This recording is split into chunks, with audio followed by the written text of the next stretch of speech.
You're watching Fox 17 News This Morning, your Code Red station. Well, now on Fox 17 News This Morning, a shooting at a Nashville restaurant in the middle of the Easter brunch. It has left one man dead and several people wounded. We'll have the very latest on that.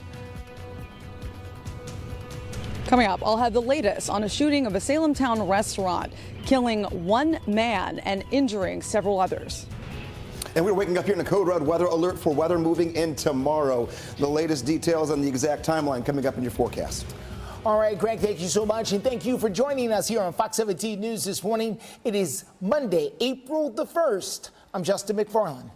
We are going to begin with some breaking news we've been following since yesterday afternoon, as police are still looking for the man they say opened fire during a Easter Sunday brunch, killing one man and sending multiple people to the hospital with gunshot wounds. Fox 17 News' Karen Aguilar is live for us this morning outside of the Roasted restaurant in Salem town where the shooting happened to give us an update. Good morning, Justin. It's a tragedy. What should have been a peaceful brunch turned deadly. And as you mentioned, it all happened right here behind me at Roasted in Salem town yesterday at around 3 in the afternoon. The shooter has been identified as 46-year-old Anton Rucker, a convicted felon. That's him right there on your screen. He's wearing white sunglasses, a black cap, and a white shirt. Police say he and the victim, who has now been identified as 33-year-old Alan Beecham, were fighting when Rucker shot and killed him. Don Aaron with the MNPD tells Fox 17 News Rucker fired multiple shots and 5 others were on the receiving end, sending them to the hospital. They are expected to be okay. He says one person was grazed by the bullet and a pregnant woman was taken to the hospital for a panic attack. Carly Payne, who lives nearby, describes what she heard and saw. Like 10, 20 shots, and then like 30 people come running out, screaming all different directions. And I try to get back inside. As I'm inside, I'm looking out the window. I see the guy with the gun run around the corner. I assume he drove off or something, but called the police. All right, that was Fox 17 News' Karen Aguilar there saying that if you have any information about where that particular shooter is, you're asked to contact the Metro Police Department because they are continuing to follow this very carefully, and so are we. As a matter of fact, here is a map of where the restaurant is located there. It is in the Salem town community, which is not too far from Germantown there on the north side of downtown. It's at the 600 block of Garfield Street. That is right here where Roasted is located, just off of Rosa Parks Boulevard. A pretty quiet stretch for most of the people there, full of homes and playgrounds in that area. Nashville Mayor Freddie O'Connell, who lives right there in that area, very proud of Salem town, posted on X saying that unfortunately Easter Sunday was disrupted by gun violence in my neighborhood, and 1 hour of wonderful small businesses. Metro Police has the area secured, and the Nashville Fire Department and EMS has taken care of the victims. My heart goes out to those who had their holiday disrupted by gun violence.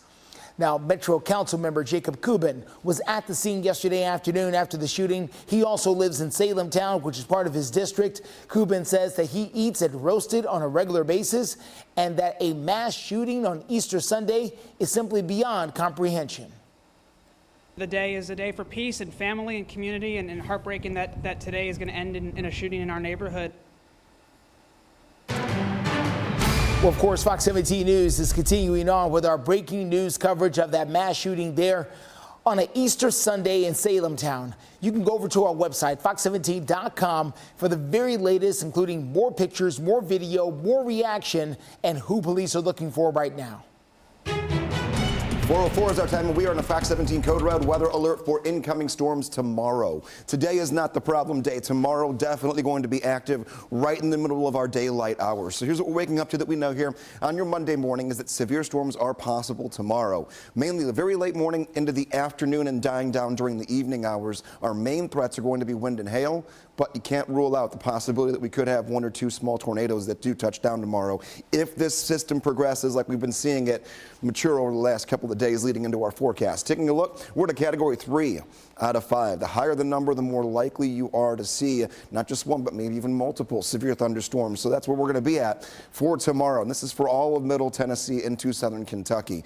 So what are our threats? Again, I mentioned wind is definitely the highest one on the scale, followed by hail, and then we will watch out for any signs of rotation that we see as these storms begin to track into the area. Let's just get right down to the timeline for you and start through today, and then we'll continue with your Tuesday. Today, looking pretty good. Not many worries in our forecast for your Monday. It's going to be tomorrow. Today's highs will be up in the 80s, right side of your screen. We're starting off fairly warm this morning as well. Just a little crisp, but not as cold as it'll be later on this week. Here's the cold front that moves in. Here's noon tomorrow, noon taking us through 3 p.m. and then into the evening hours. This does not really wrap up until we get well past sunset. Coming up the next check of your forecast, we'll continue to piece this together for you so we're all on the same page. We'll give you some ways to get alerts and also look at your 7-day forecast. Steer clear traffic for you this morning gets you out and about. Let's get started here on the north side. That's I-65 at Trinity Lane. As you can see, traffic there moving along without any issue. We're doing just fine out there on that north side. Same can be said for the drive over near the airport. This is I-40 at Dallas and Pike. No problems over there either. We'll continue to follow things for you and let you know exactly what we find. Well, coming up, the former Detroit Lions cornerback Cam Sutton, who's also a former Tennessee Volunteer, has turned himself in on battery charges. We're going to tell you what police say happened at his home.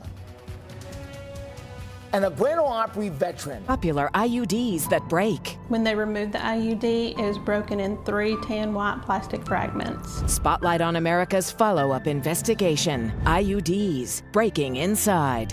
Monday on Fox 17 News at 9. 4:08 is our time, and we are on a code red weather alert for incoming thunderstorms for your Tuesday. What is new this morning? Getting out of a holiday weekend, gearing up for the next weather maker. All types of severe weather cannot be ruled out going into tomorrow, late morning throughout the afternoon. Then we're much cooler to end the week. We'll be beautifully warm right near 80 degrees again this afternoon. Mix of sun and clouds. Today is not the problem day. It is definitely going to be tomorrow that we have to watch a little more carefully throughout the course of the day. 70 degrees right now, overcast, very, very warm at 70. Taking a look, what we're going to be later on this afternoon for lunchtime. This is that day to get some errands run, maybe do some outdoor work if you have to, because tomorrow not going to look as nice during this time frame. 74 at 11 o'clock, 76 at noon, 79 degrees at 1 p.m. with high temperatures that are eventually going to soar their way up to the 80-degree mark. We'll call today 82 degrees.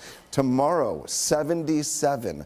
And then look what happens. We'll go from 77 degrees to 57 degrees on Wednesday, and even cooler than that in the middle 50s on Thursday. So the end of the week starting much cooler, not really spring feeling, and even nighttime temperatures will drop back down into the 30s starting Wednesday night into Thursday.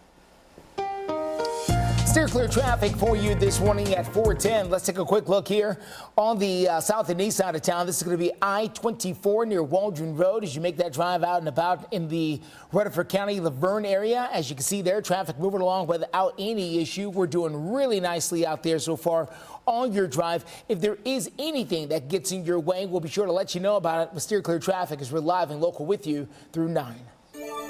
In Operation Crime and Justice, a former Detroit Lions cornerback, Cameron Sutton, also a former Tennessee Volunteer, turned himself in yesterday on battery charges.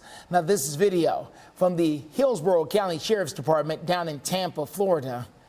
An arrest warrant was issued last month for Cameron Sutton after an incident at his home. Now, he is being charged with domestic battery by strangulation.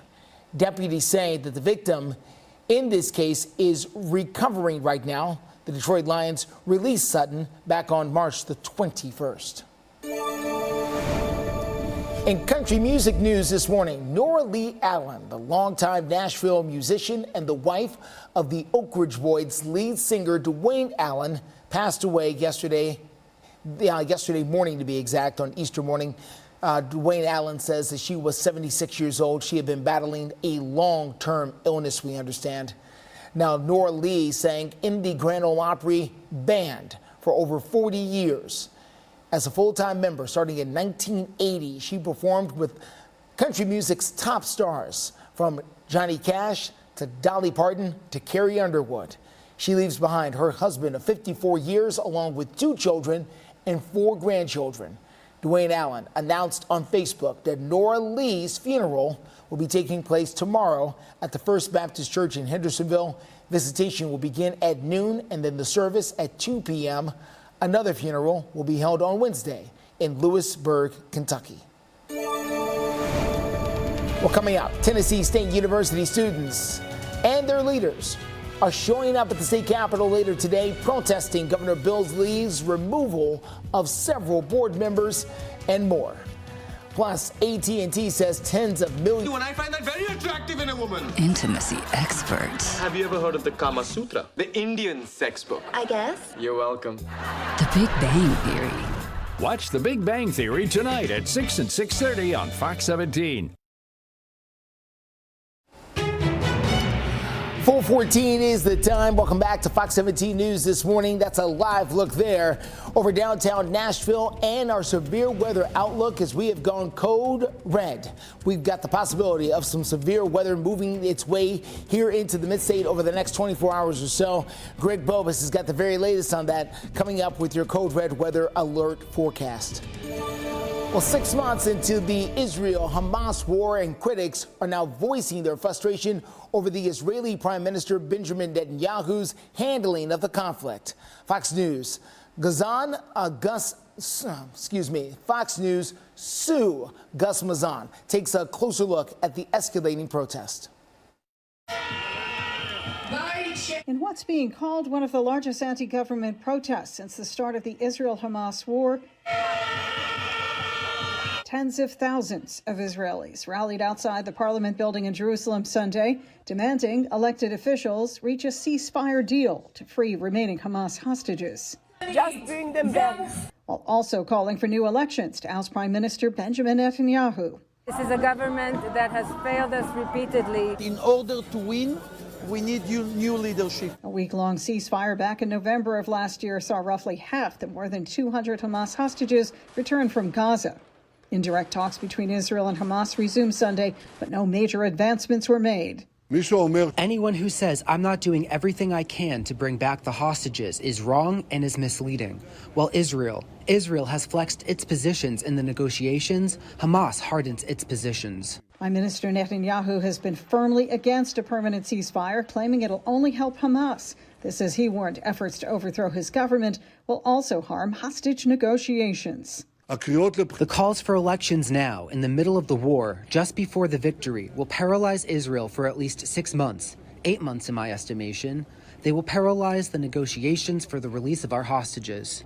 Netanyahu also doubling down on his vows for a ground invasion into the southern Gaza city of Rafah. That's where tens of thousands of displaced Palestinians are sheltering, but also where Netanyahu says the remaining Hamas strongholds are located. Sue Guzman, Fox News.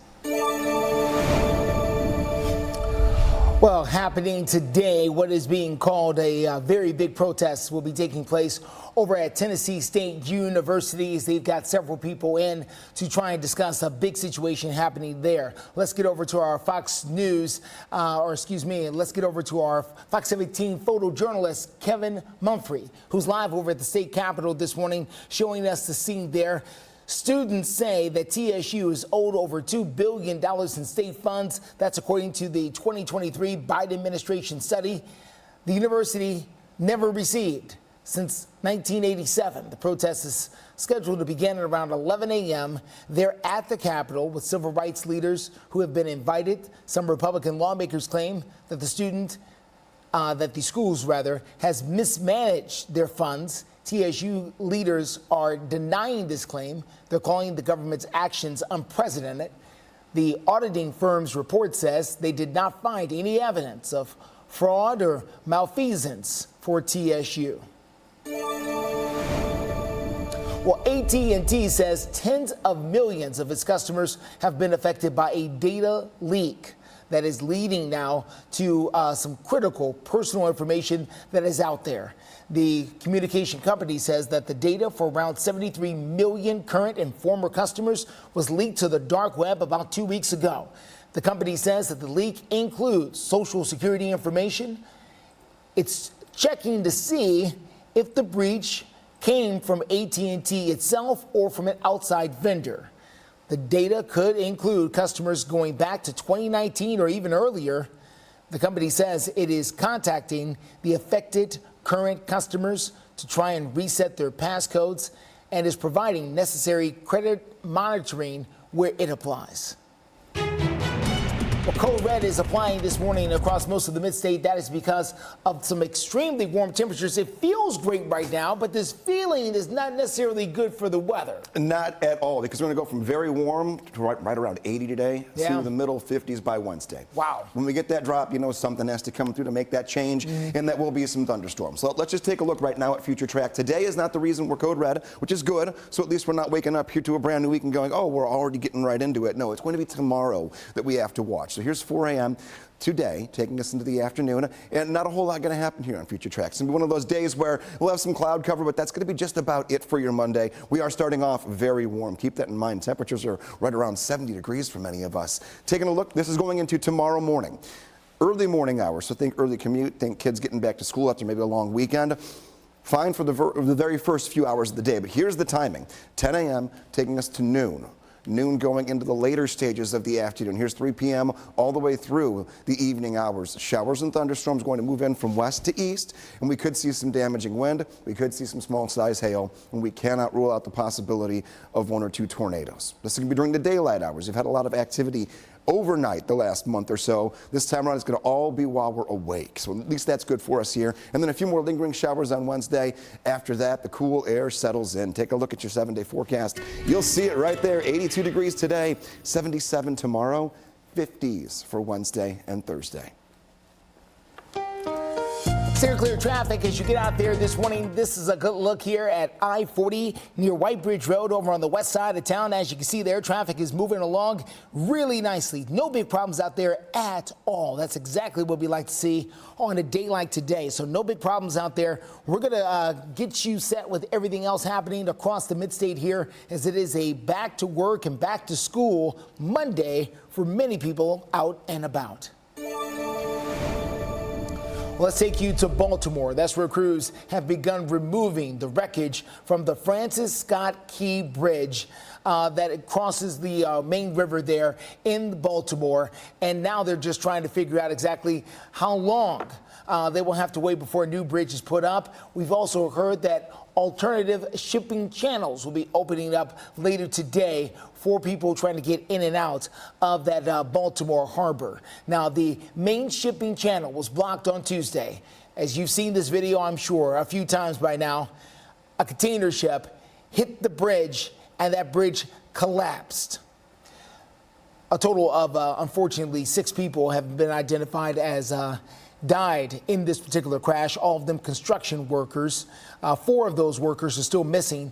They're hoping by clearing the debris, they'll be able to find some of those workers down below. Clearing the wreckage is also a key component of reopening the Port of Baltimore. An estimated 3,000 to 4,000 tons of steel and concrete have got to be cleared at the bottom of that river before they can reopen it to commercial shipping. Well, coming up, the Tennessee Volunteers fall to Purdue to end their March Madness journey. We've got highlights from the big game and the bittersweet ending.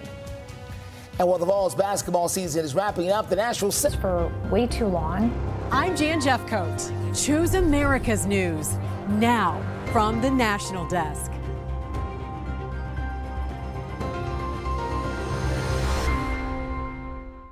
When I was 10, my mom got deported. We had a difficult time, and I feel that's why I didn't get to finish school. My husband is really supportive in a way that he pushed me to go back to school. She wants to have a career so her kids can look up to her. They both keep me motivated to go to school, and they see that if I do it, like, they can do it too, you know? I feel that everything's possible. Find free adult education classes near you at finishyourdiploma.org. Good morning, 424. We're waking up in a code red weather alert for incoming storms later this week. I have to stress that today is not going to be a rough day. Tomorrow We're talking about thunderstorms that move in during the daylight hours. What does today have in store for us? 82 degrees, right side of your screen. We're right near 70 right now. We'll be very warm. We'll be on and off with cloud cover, more clouds than sun this time around. Sunset will be at 7:09. Sun rises right around 6:45 here this morning. Weekend is going to be completely different than today. Today, 82. Saturday, 64. Sunday, 71. So cool mornings both days, too, that are going to be in the upper 30s to low 40s. Loaded with sunshine both days of the weekend. Warmer on Sunday than on Saturday. But the problem is we've got to get from here to there, and that will be a thunderstorm chance tomorrow. One thing you're going to want to have, especially if you're on the move tomorrow, is a way to get alerts to your phone. The Fox 17 Code Red Weather app will give you any severe weather alerts to whatever county you may be in at any specific time throughout the day tomorrow. A new look at future track and all the different threat levels we have coming up in the next check of the forecast at 4:30. Steer clear traffic for you as you get out and about this morning. Let's get you over to I-24 Waldron Road. This is coming in from the Rutherford County area. Keep in mind, Rutherford County schools are out today. Their teachers are having a safety exercise, but the students are not coming to school today. So traffic levels will be a little bit different there in Rutherford County today because of that. So heads up on that. Other than that, we're doing fine as you get out there this morning. We'll let you know about other things happening around town coming up in a few. Well, heartbreak on the hardwoods for the Tennessee Volunteers. Their March Madness run came to an end yesterday as they took on Purdue. Now, the two teams did stay close for most of the game. It was the Vols star guard, Dalton Connect, who led the Vols in a big way, 37 points, but UT just could not contain Zach Edey, the big man for the Purdue Boilermakers. Edey finished the game with 40 points. The Vols just could not come up with the win. 72-66 was the final score. The Tennessee Volunteers made their very first Elite Eight appearance since 2010. This was also the best run for the Big Orange under their head coach, Rick Barnes. So we want to know, what do you think? Which team will win the NCAA men's basketball tournament? The Final Four is now set. UConn getting most of the vote there with 47% of the vote, but we just opened this up a short time ago. Only 60 people or so have voted so far. If you want to make your voice heard, you can do so by visiting our X page. You can get there at twitter.com and check us out at Fox Nashville, or of course you can scan the QR code right there on the right-hand side of your screen. Again, the vote just opened up a short time ago, so plenty of time in order to get your vote in. Well, the Nashville Sounds, they're almost back on the baseball field as the spring season is here, and the Sounds are going to be coming back for some action there. Now, the Nashville Sounds are the AAA affiliate of the Milwaukee Brewers. They opened up the 2024 season this past weekend in Toledo, taking on the Mud Hens. The Sounds will now return tomorrow for their home opener as they are coming off 3 consecutive winning seasons, including last season where they reached the 80-win mark. For the Sounds, they were going to open up their home slate again tomorrow against the St. Paul Saints. Their first pitch over at First Horizon Park is set for 6:35. Well, coming up, a trailer full of Bibles was set ablaze in front of a church on Easter Sunday. We're going to tell you what the church and police have to say about this. Everything. Now that he's found. To the people of Nashville, I can't thank you enough for the support. Thank you for sharing our story. We hope it provides some closure for his loved ones. You're watching Fox 17 News This Morning, your Code Red station. Well, now on Fox 17 News This Morning, an Easter Sunday brunch in Salem Town invaded by gunshots, leaving one man dead and several others hurt. We've got the very latest in the police search for the man they say fired at those diners. And we're on a Code Red weather alert, not for anything that's happening today. This is a Tuesday alert for potential severe weather coming up in your forecast. Steer clear traffic takes us to the north side, 65 at 24. No problem so far. We're going to tell you when the traffic flow will start to increase. Thank you so much for joining us here on your April the 1st edition of Fox 17 News This Morning. I'm Justin McFarland, just after 4:30.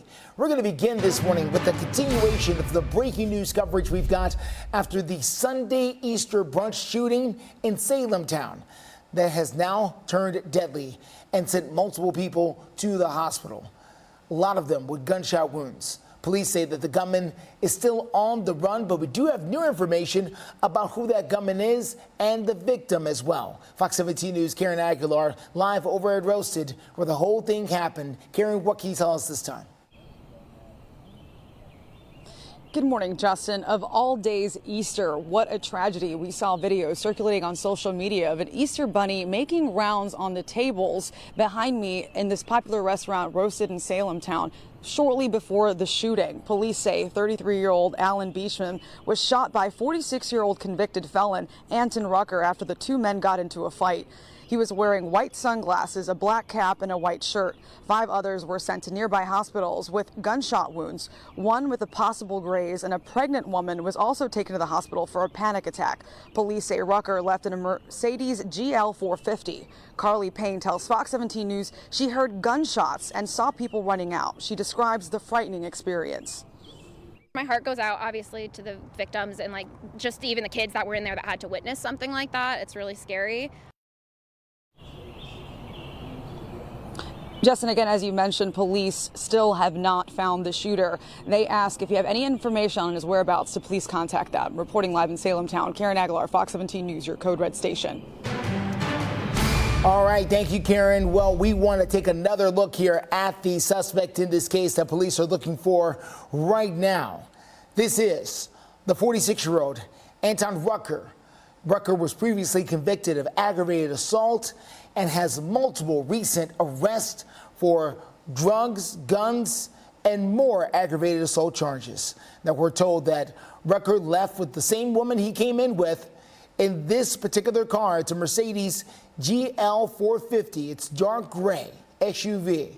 If you've seen this car or know where Mr. Rucker may be, you're asked to contact Metro Police. For more of our breaking news coverage on that mass shooting there on Easter Sunday, you can head over to our website, fox17.com. Well, the other big story we're following this morning is the weather. We've gone code red. Greg Bobus, our meteorologist, here to tell us why. We are for tomorrow. This is not for today. Right side of your screen, you are waking up. We have temperatures that are in the 70-degree temp range on the way to 80 this afternoon. However, tomorrow is the big transition day from 80 to 50s by the middle of the week. Cold front moving in, and that means the possibility for thunderstorms and can't even rule out the potential for severe weather. Then much cooler for the rest of the week after that rain does track away from us. We're at 70, a live look at Lower Broadway there, and everything looking nice and calm to start off the morning. Today is fine again. It's tomorrow why we're code red. 66 degrees in McMinnville, 65 in Lewisburg, 66 in Columbia. What a nice start. These temperatures are warmer than afternoons are going to be later in the week. Let's get you up, get you out the door here on this Monday, and talk about temperatures that will climb back up to right around 70 by 9 o'clock this morning. With the next few hours, very stagnant, getting up the door with the temps in the 60s to right near 70. Steer clear traffic for you this morning. Let's take a good look at the north side of town. This is going to be I-65 at the 24 junction. As you make your way in, you can see for yourself exactly how traffic is moving out there. No big problems out there so far this morning. Of course, that is subject to change. It's Nashville after all. And in order for us to get somewhere, there may have to be some backups and delays. We're going to give you more details about that as the morning goes on.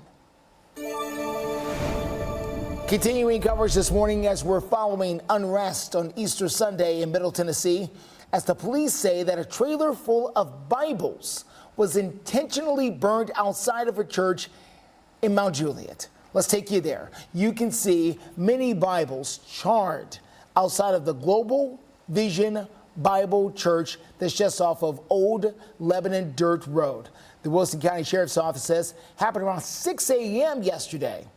The church pastor tells Fox 17 News that a man set the trailer on fire, then took off in a truck. The fire department quickly put out the flames of that fire, but traffic was blocked in front of the church for several hours. A fire truck was parked right across the road, and I could see a big flame just on the other side of the fire truck, but I could not see what was burning. This is exclusive surveillance video obtained by Fox 17 where you can see the fire at the top right-hand side of the screen and then the big flash right there. The investigation is ongoing. There's no word yet on whether or not this is going to be considered a hate crime because it is a church after all. If you have any information that could help out the investigation, you're asked to contact the Wilson County Sheriff's Office. Well, coming up, President Biden is facing criticism on how he's handling the Israeli war against Gaza, or in Gaza. We're going to tell you what one congressman has to say about the change. And a deadly illness to severe weather conditions. So when you see this icon here, here, and here, no, we're providing you the information needed to prepare and stay safe. Fox 17 News, Code Red Weather. Alerts, empowers, protects.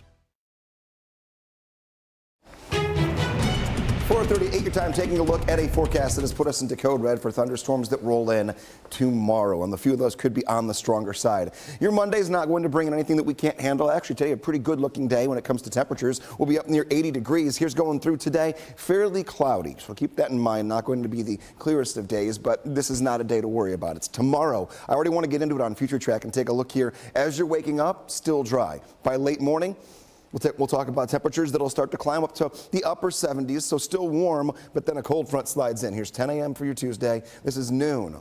Noon goes to 3, 4, and 5 o'clock in the afternoon. You can see it's going to be in the middle of the day this time. Our last several weather makers that came in during the week, those were overnight events. This is not the case this time. This is going to be late morning through the evening hours, and then the storm activity wraps up going into the overnight, but a few more isolated showers on the backside of this for Wednesday. Wednesday is not a day to worry about either. It really is just going to be tomorrow that we have to work through. Now, wind, hail, and potential tornadoes cannot be ruled out. We'll talk much more in depth about the threats we're going to see and how we stack up compared to everywhere else around us here when it comes to as the biggest severe weather threat.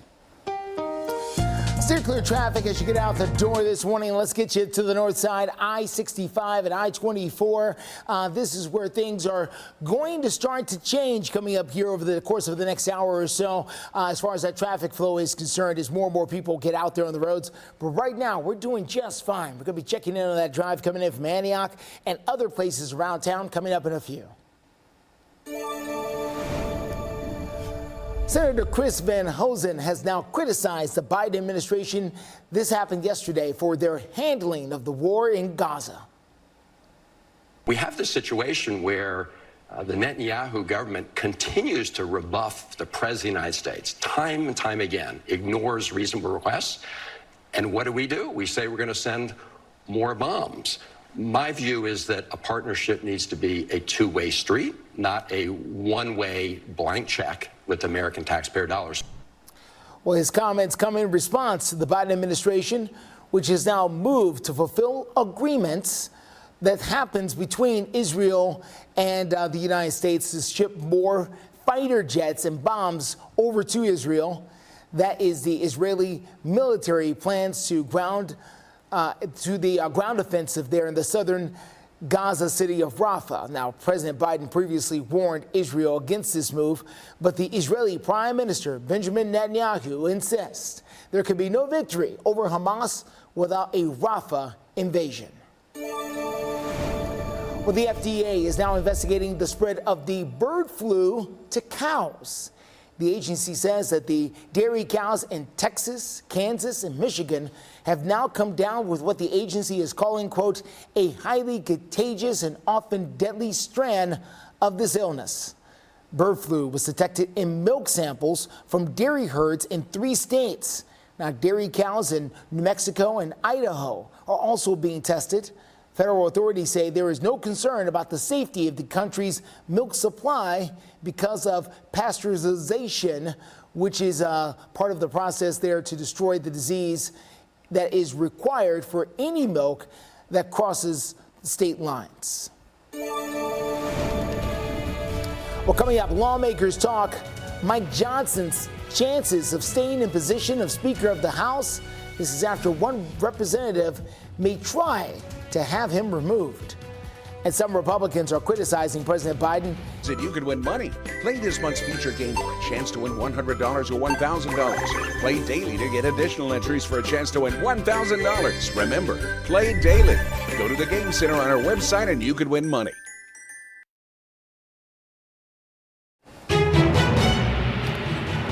4:44 is the time. Live look there over Metro Center. We are off to a very warm start this morning. Very, very warm. The question is, how long will it stay that way? And why has it caused a code red weather alert? Well, Greg Bobus has got the details on that coming up here in just a few moments. Democrat Congressman Ro Khanna says he is considering saving Mike Johnson to be Speaker of the House, but only under certain conditions. One, we get the aid into Ukraine, so we stand up to Putin. And two, let's get the $600 million to rebuild the bridge in Baltimore. I mean, I read somewhere it's going to take 3 years, 4 years. China would do it in 3 months. Congresswoman Marjorie Taylor Greene introduced a motion to vacate Speaker Johnson in early March, telling reporters she will force the vote if he attempts to pass aid for Ukraine. It's unclear exactly how many Republicans will join Representative Greene if that motion comes up for a vote on the House floor. However, Congressman Don Bacon warned yesterday that a successful ouster is likely. It's possible. I'm not going to deny it. We have 1 or 2 people that are not team. They're not team players. They'd rather enjoy the limelight, the social media. Representative or Speaker Johnson, rather, has been telling lawmakers in both parties to expect a vote on Ukraine aid as well as aid to Israel and Taiwan when the House returns from their Easter recess. A federal judge in South Carolina will sentence Alex Madoff today for nearly 24 financial crimes he admits that he committed. Now, the former lawyer already is serving 2 life sentences for the murders of his wife and son. Murdoch pled guilty last September to 22 federal charges, including wire and bank fraud. The 55-year-old says that he stole money from his clients and his law firm. Now, he's already pleaded guilty, to crimes in state court and was sentenced to 27 years in jail. Today's sentencing could be a little complicated. Prosecutors say that he lied on a polygraph test and broke the terms of their federal plea agreement, which has him serving his federal and state sentences at the same time. It's unclear exactly how the judge may rule. Former President Donald Trump's campaign and religious conservatives are now blasting President Biden for proclaiming yesterday that it's March the 31st, which matched up with Easter Sunday this year, as the Transgender Day of Visibility. However, the Day of Visibility has been held on March 31st since President Biden established the observance back in 2021. Biden issued the proclamation on Friday, calling on all Americans to, quote, work towards eliminating violence and discrimination based on gender identity. It prompted the former president's campaign to accuse Biden, a Roman Catholic, of being insensitive to religion. House Speaker Mike Johnson called the proclamation, quote, outrageous and abhorrent. Well, Kia is recalling almost 500,000 of their Telluride SUVs because many of them may roll away while they're parked, okay? So this particular model includes the 2020 through 2024 model. A report from the National Highway Traffic Safety Administration says the issue comes from improperly installed shaft components. Now, Kia claims that an estimated 1% of these particular SUVs have a defect in them and that have been reported. The company is urging owners to use their emergency parking brake until the vehicles have been fixed. It says dealers will update the car's software and repair damaged parts for free.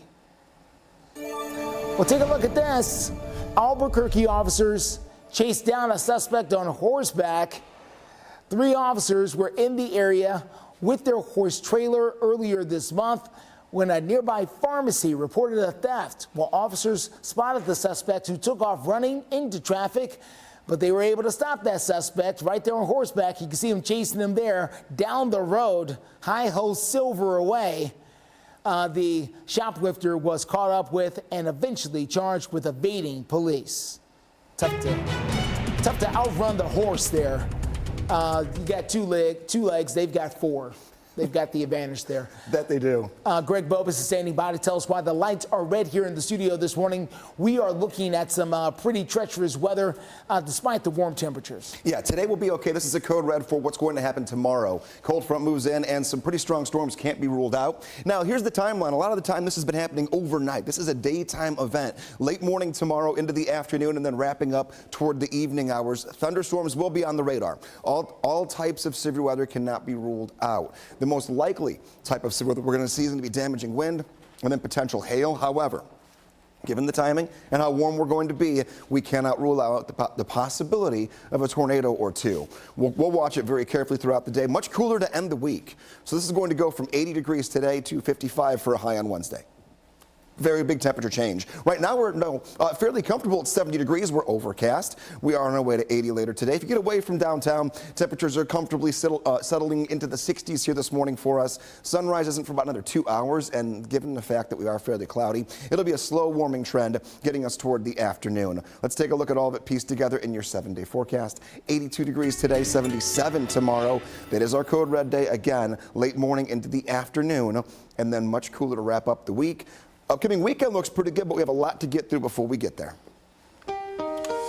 Steer clear traffic for you this morning. Let's get you to I-24 Haywood Lane coming through the Antioch area. We're doing really nicely over there. No big problems so far out there this morning. Nothing to slow you up. A reminder that they suspended construction for the Easter weekend, but that is over. And crews could be back out there later today at a construction zone near you. We'll continue to follow things out there on the interstates, live and local with you through 9. Well, Google unveiled Gmail as an email service 20 years ago on April Fool's Day. Can you believe that? The co-founder announced that the 1 terabyte free service, which meant 250 to 500 times more space than other email services at the time, and a search feature as well was included in that particular Gmail account. The Associated Press technology writer went to Google and their office to take a look. I think a lot of people today kind of take Gmail for granted, and it's so widely used with about 1.8 billion active accounts. And you kind of take it for granted, but you got to remember it was introduced 20 years ago, and at that time there was really no good email services you could get through a web browser. Well, after the reveal on April Fool's Day back in 2004, readers thought that the AP News had been hit by pranksters from Google. Turned out it was no joke. It's been around a long time now. Well, coming up, the Pope led Easter Mass yesterday despite some recent health worries. We've got more on those concerns and whether or not he plans to stay in his position. And jobs for college graduates. We're going to tell you what a new survey says about any bread and kiss them all soundly. Lights out. Good night. And put them to bed. Hunger is a story we can end. End it at feedingamerica.org.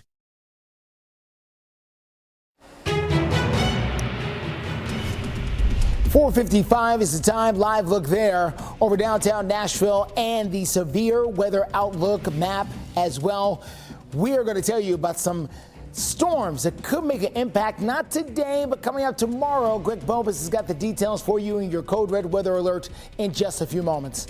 Well, despite health concerns, Pope Francis led Easter Mass in St. Peter's Square this Sunday. Now, the Vatican says that some 60,000 people attended the Mass, during which the Pope made another appeal for a ceasefire in Gaza and a prisoner swap between Russia and Ukraine. On Good Friday, he made the last-minute decision to skip a procession because of respiratory problems. Now, the Pope has been struggling with health issues in recent years, but despite this, he noted in a recently published book that he will not resign for health reasons.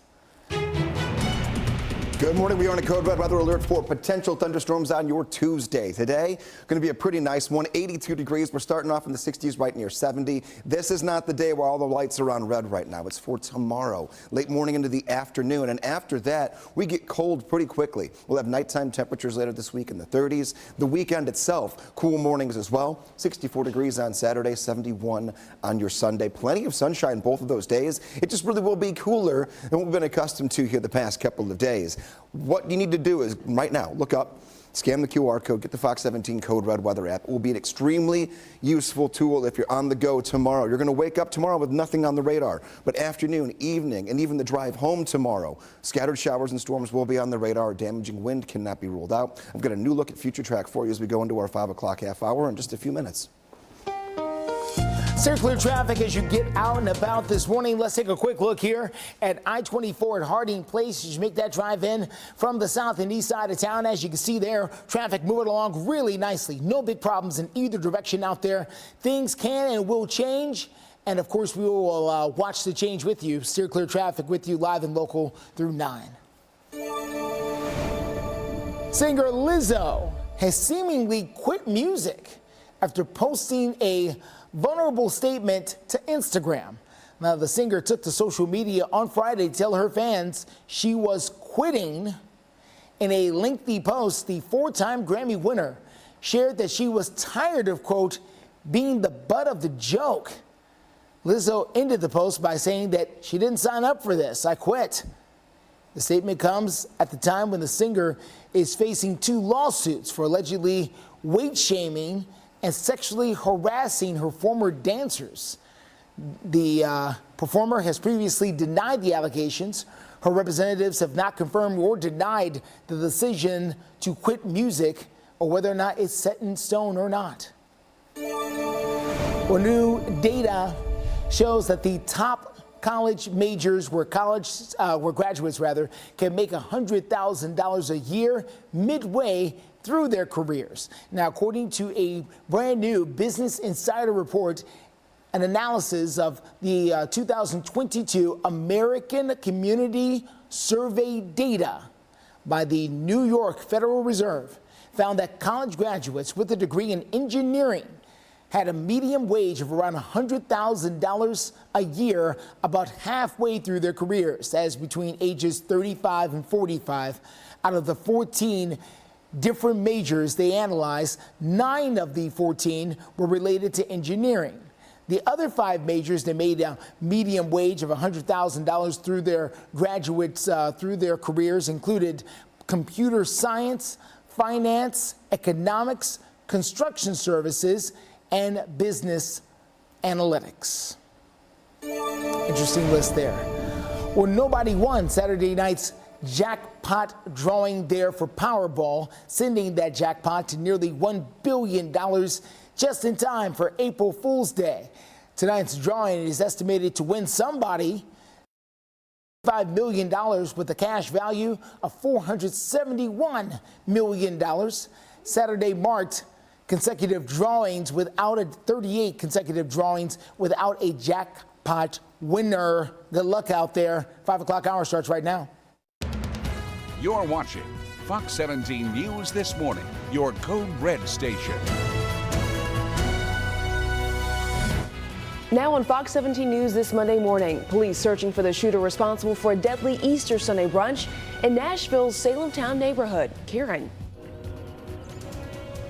Coming up, you'll hear from a witness after police say a fight during an Easter Sunday brunch in Salemtown turned deadly.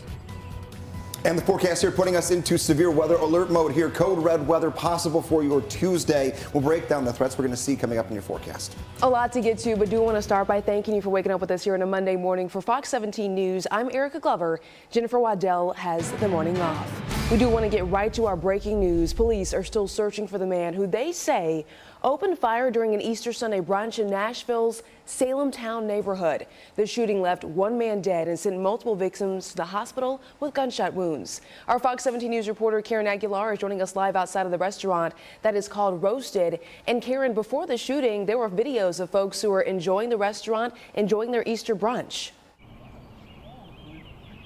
Yeah, that's right. And we even saw videos of the Easter Bunny making rounds to the table behind me here at Roasted in Salem Town on Garfield Street and 7th Avenue North. But as you mentioned, the shooting killed one man and sent several others to the hospital. Witnesses we spoke with say that they even saw dozens of people coming out of those doors screaming in distress. The shooter has been identified as convicted felon Anton Rucker. That's him right there on your screen. He's wearing white sunglasses, a black cap, and a white shirt. Police say he and the victim, who has now been identified as Alan Beachman, were fighting when Rucker shot and killed him. John Aaron with the MNPD tells Fox 17 News Rucker fired multiple shots and 5 others were on the receiving end, sending them to the hospital. They are expected to be okay. He says one person was grazed by the bullet and a pregnant woman was taken to the hospital for a panic attack. Carly Payne, who lives nearby, describes what she heard and saw. Like 10, 20 shots, and then like 30 people come running out, screaming all different directions. And I try to get back inside. As I'm inside, I'm looking out the window. I see the guy with the gun run around the corner. I assume he drove off or something, but called the police. Police say Rucker took off in a Mercedes, and they are still looking for him. Reporting live in Salem Town, Karen Aguilar, Fox 17 News, your Code Red station. Karen, thank you. We do have continuous coverage right now because that restaurant that we're talking about where Karen Aguilar is, it's called Roasted. It's located over in the Salem Town community, so that is right here. It's a very popular area. It's near Germantown in North Nashville. It's on the 600 block of Garfield Street. Again, that's over in Salem Town, just off of Rosa Parks Boulevard. It's really an area, I live close to it, where folks are outside, they're walking and biking. It's also right beside the Nashville Rescue Mission's playground, so you can imagine that folks were outside enjoying this area. Nashville Mayor Freddie O'Connell, who lives in the area as well, sharing on X, and I'm quoting here, "Tragically, Easter was disrupted by gun violence in my neighborhood at one of our wonderful small businesses. My heart goes out to those who had their holiday disrupted by gun violence." And coming up on Fox 17 News during our 7 o'clock hour, we're going to have a live interview with Jacob Coopin, Metro Council member, for the latest update regarding the shooter. If you want to read more about this story, though, and take another look at the shooter who they're searching for, go to fox17.com. Right now, though, we do want to get a Code Red weather alert update from our Code Red meteorologist. Good morning, Greg. Good morning. Today is not going to be Code Red when it comes to our afternoon weather or even overnight tonight. This is for tomorrow. Your Tuesday is the day of concern that we have to watch out for. Severe storms are possible late morning into the afternoon and evening. This is a daytime event this time around. Main threat's going to be wind and hail. Cannot rule out the possibility of a tornado or two, though. And we're kind of right in the bullseye of this. We can see we're at an elevated level here, where we're at a level 3 out of 5 when it comes to severe weather. What does that mean? That means that we had the best chance to possibly see not just 1 or 2 storms across the area, but several stronger storms that do get those wind gusts and do give us that potential burst of hail. The timing, again, is going to be late morning and toward the afternoon. Coming up in the next check of your forecast, we will look at future track, break it down hour by hour, work through a few more Wednesday showers, and see how much cooler this rain is going to make us for the weekend. Greg, thank you so much. Just about 5:05, so we do want to check in with your Steer Clear traffic update because folks are ending their spring break or their Easter holiday and heading back to work and school this morning. They might also be heading over to the airport. So let's take a live look. I-40 Donaldson Pike. You're not seeing any kind of issues right now, giving you the green light, but do be mindful that on a Monday morning it gets kind of busy over there. So we'll continue checking all your Steer Clear traffic updates throughout 9 o'clock. This Monday morning, we're also sharing the top 3 headlines that you're going to want to know before heading out the door and getting your day started. Crews are opening an alternative shipping channel near the collapsed Key Bridge over in Baltimore, Maryland. This would reopen the flow of commercial traffic into Baltimore's port, a very busy area. Ships, though, still cannot get close to where the collapsed bridge happened, and you must have permission in order to go ahead and try and enter the port. Meanwhile, a federal judge in South Carolina is going to sentence Alex Murdaugh today for nearly 24 financial crimes that he admits he committed. The former lawyer already is serving 2 life sentences for the murders of his son and wife. He is also facing 27 years of state charges for financial crimes. It's a big story down there in South Carolina. In international headlines, Israeli Prime Minister Benjamin Netanyahu went through surgery last night for a hernia. Netanyahu is 74 years old. Israel's deputy prime minister stepped in for Netanyahu while he was under anesthesia for this particular surgery. Coming up, former Detroit Lions cornerback Cam Sutton, and also a former Tennessee Vol, has turned himself in on charges of battery. What police say happened at his home. And a Grand Ole Opry veteran, part of the backup. Stubborn chest congestion? Try Mucinex 12 Hour. Get severe storm warnings for your area. Download the free Fox 17 Code Red weather app.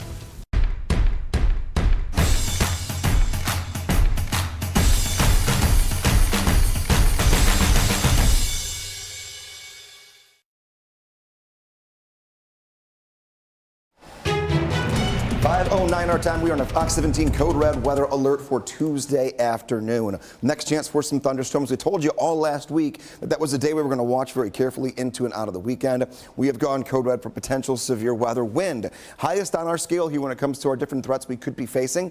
And then we go to a hail threat after that. Very tall thunderstorms going to move in. The taller the storm, the colder the top of the cloud is.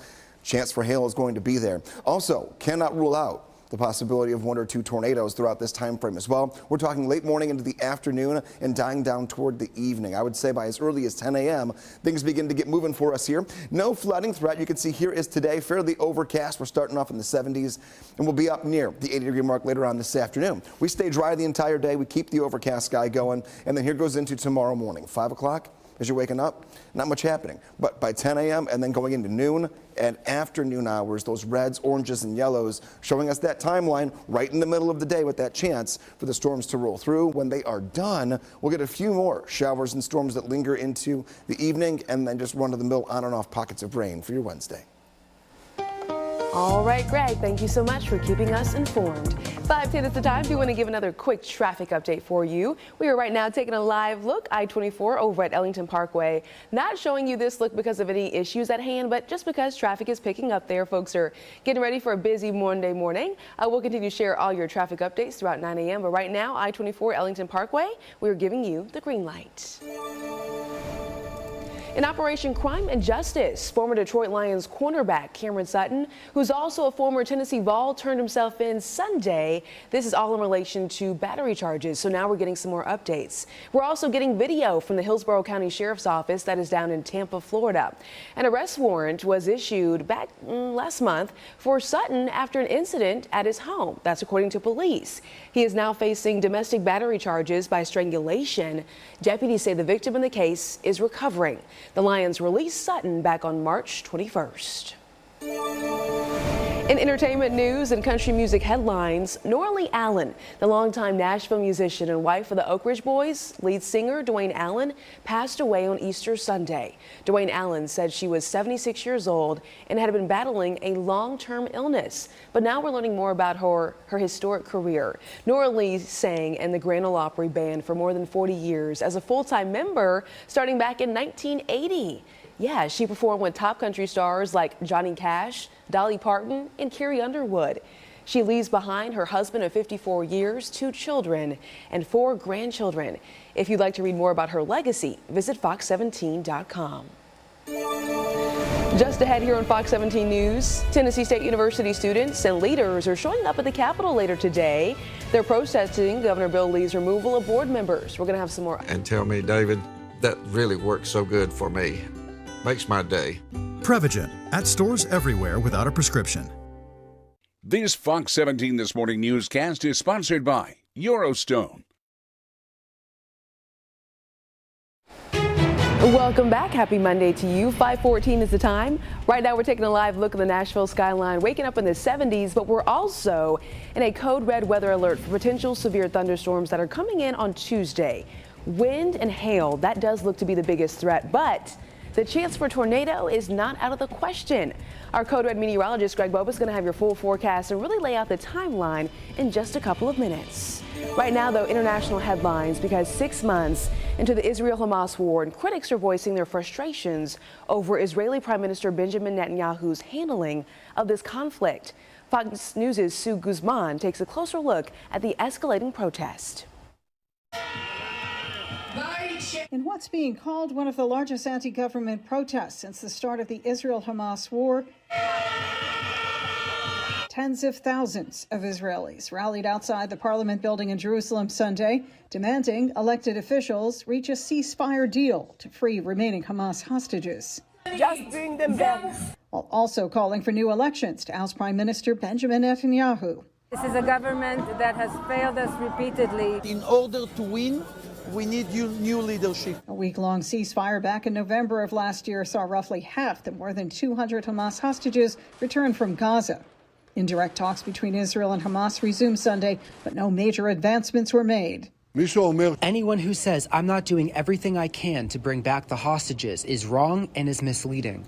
While Israel has flexed its positions in the negotiations, Hamas hardens its positions. Prime Minister Netanyahu has been firmly against a permanent ceasefire, claiming it'll only help Hamas. This as he warned efforts to overthrow his government will also harm hostage negotiations. The calls for elections now, in the middle of the war, just before the victory, will paralyze Israel for at least 6 months, 8 months in my estimation. They will paralyze the negotiations for the release of our hostages.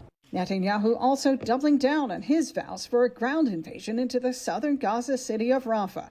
That's where tens of thousands of displaced Palestinians are sheltering, but also where Netanyahu says the remaining Hamas strongholds are located. Sue Guzman, Fox News. Sue, thank you. Right now, Fox 17 News talking about Tennessee State University. A lot going on not only last week, but then today. Our Fox 17 News photojournalist Kevin Mumphrey is over at the Capitol talking about how Tennessee State University students and leadership, they're planning a protest later today after Governor Bill Lee vacated the board of directors and appointed 8 new members. Well, like I said, our journalists are out there showing you the Capitol. It's not busy right now, but it's going to be later this morning, so we do want to keep you in the know. Tennessee State University students say their university is owed more than $2 billion in state funding. That's according to a 2023 administration study that the university, they say, has not gotten their money since back in 1987. The protest is planned to start 11 a.m. this morning, and civil rights leaders are also invited. Some Republican lawmakers claim the school mismanaged their funding. TSU leaders, though, they deny the claim, calling the governor's actions unprecedented. The audit that they had there said they did not find any evidence of fraud or any kind of misuse of funding. Just want to take a moment to go ahead and, though, talk about that issue and go to fox17.com if you want to read more about it. We are, though, showing you some photos right here on your screen, and I do want to take a moment to say thank you to Titans standout Jeffrey Simmons for making a very large donation so that I could organize the event that you're seeing right there on your screen. Yeah, it was a good Easter basket giveaway Friday at the National Rescue Mission's new Women and Children's Campus. Jennifer Waddell and Amanda Chin, they were on hand to help me out there, along with the Titans cheerleaders and Nash. It was a great event. Chick-fil-A dropped off more than 150 cookies, and Nashville's Community Resource Center, they also donated some hygiene items. We were able to fill all the Easter baskets with the essentials, and the children there, they're not photographed because we like to follow the privacy protocols, but they were so happy. It was a fantastic event, so kudos to everyone who came out there and was able to help me out Friday evening. We're checking in now with our code red meteorologist because we have a lot going on weather-wise, but tomorrow, not today. Yeah, this is that 24-hour heads up where we're getting out of a holiday weekend. You might not have been watching the weather because it was so nice most of the time. Right, it was beautiful. I don't want you getting caught off guard tomorrow because today will be good, but tomorrow a chance for some showers and storms that are going to move into the forecast for you, and it's going to be during the daylight hours. You'll wake up with nothing on the radar. Maybe kids go to school, get back to school for the first time. Maybe you're heading back to work for the first time after a long holiday weekend.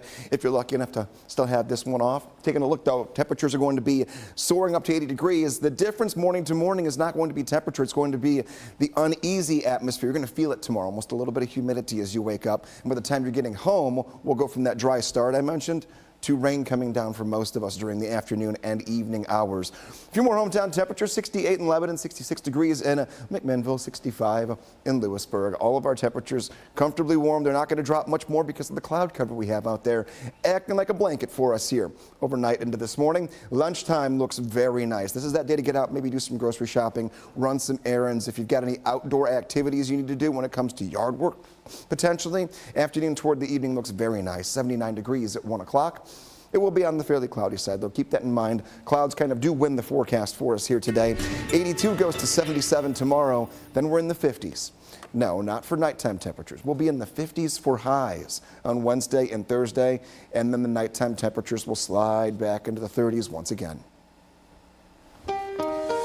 Steer clear traffic takes us this morning to I-40 near Spence Lane, just east of downtown. You can see the traffic there moving along without any problems. We are accident free out there on the roads as we get you started here on this Monday morning. A reminder, if you're waking up this morning out in the Rutherford County area, there will be no school out there for those kids as they've got a day off because of some teacher training that's happening.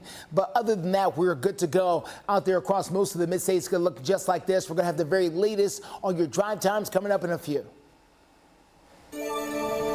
All right, making headlines, AT&T says tens of millions of their customers could be impacted by a data leak. Here's what you need to know. The communications company says data for about 73 million current and former customers was leaked to the dark web about 2 weeks or so ago. The company says the leak includes social security information. That's not good. They're currently checking to see if the breach came from AT&T itself or maybe an outside vendor. The data, though, could include customers going back to 2019 or earlier, so do keep that in mind. The company says they are currently contacting impacted current customers to reset passcodes and providing necessary credit monitoring services where it does apply. In about 2 minutes. Coming up on 524 on this Monday morning, the Millersville City Council has a meeting scheduled for later tonight. Now, they have lots to talk about. A few weeks ago, their entire fire department resigned. During their last meeting back on March the 11th, the mayor wanted to move a discussion about the fire department and other personnel decisions to an executive session. That means the public could not view it.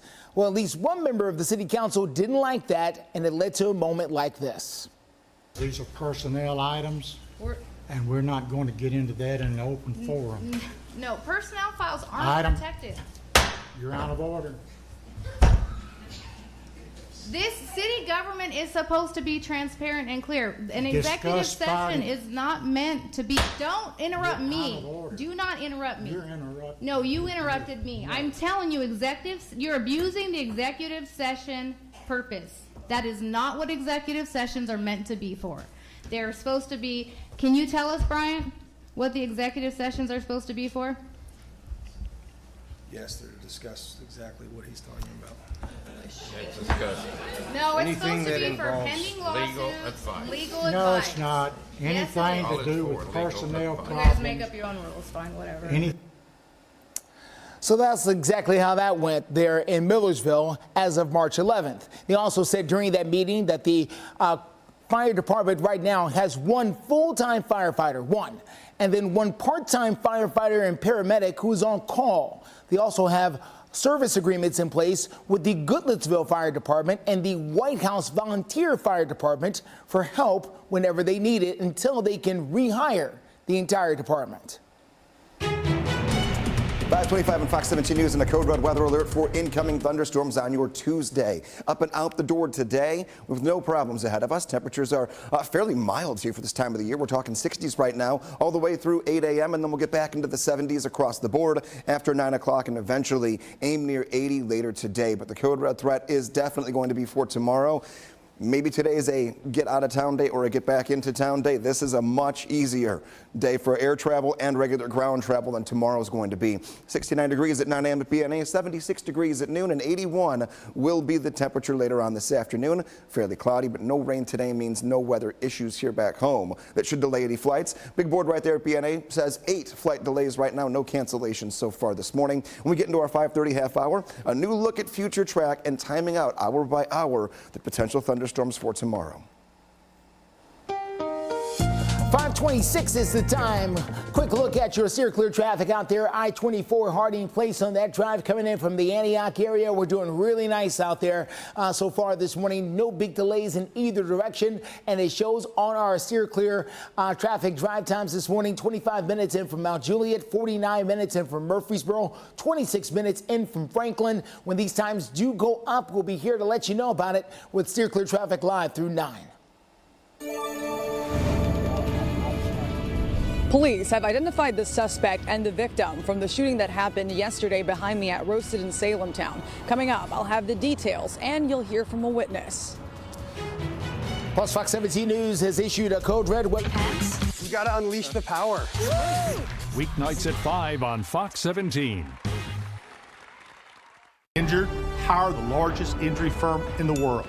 Morgan & Morgan, for the people. You're watching Fox 17 News This Morning, your Code Red station.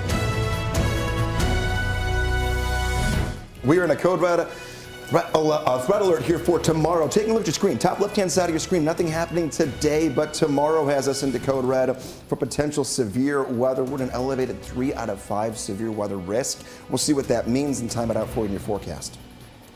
Also ahead on Fox 17 News this Monday morning, a trailer full of Bibles set on fire Easter Sunday right in front of a church. How the pastor and police are responding.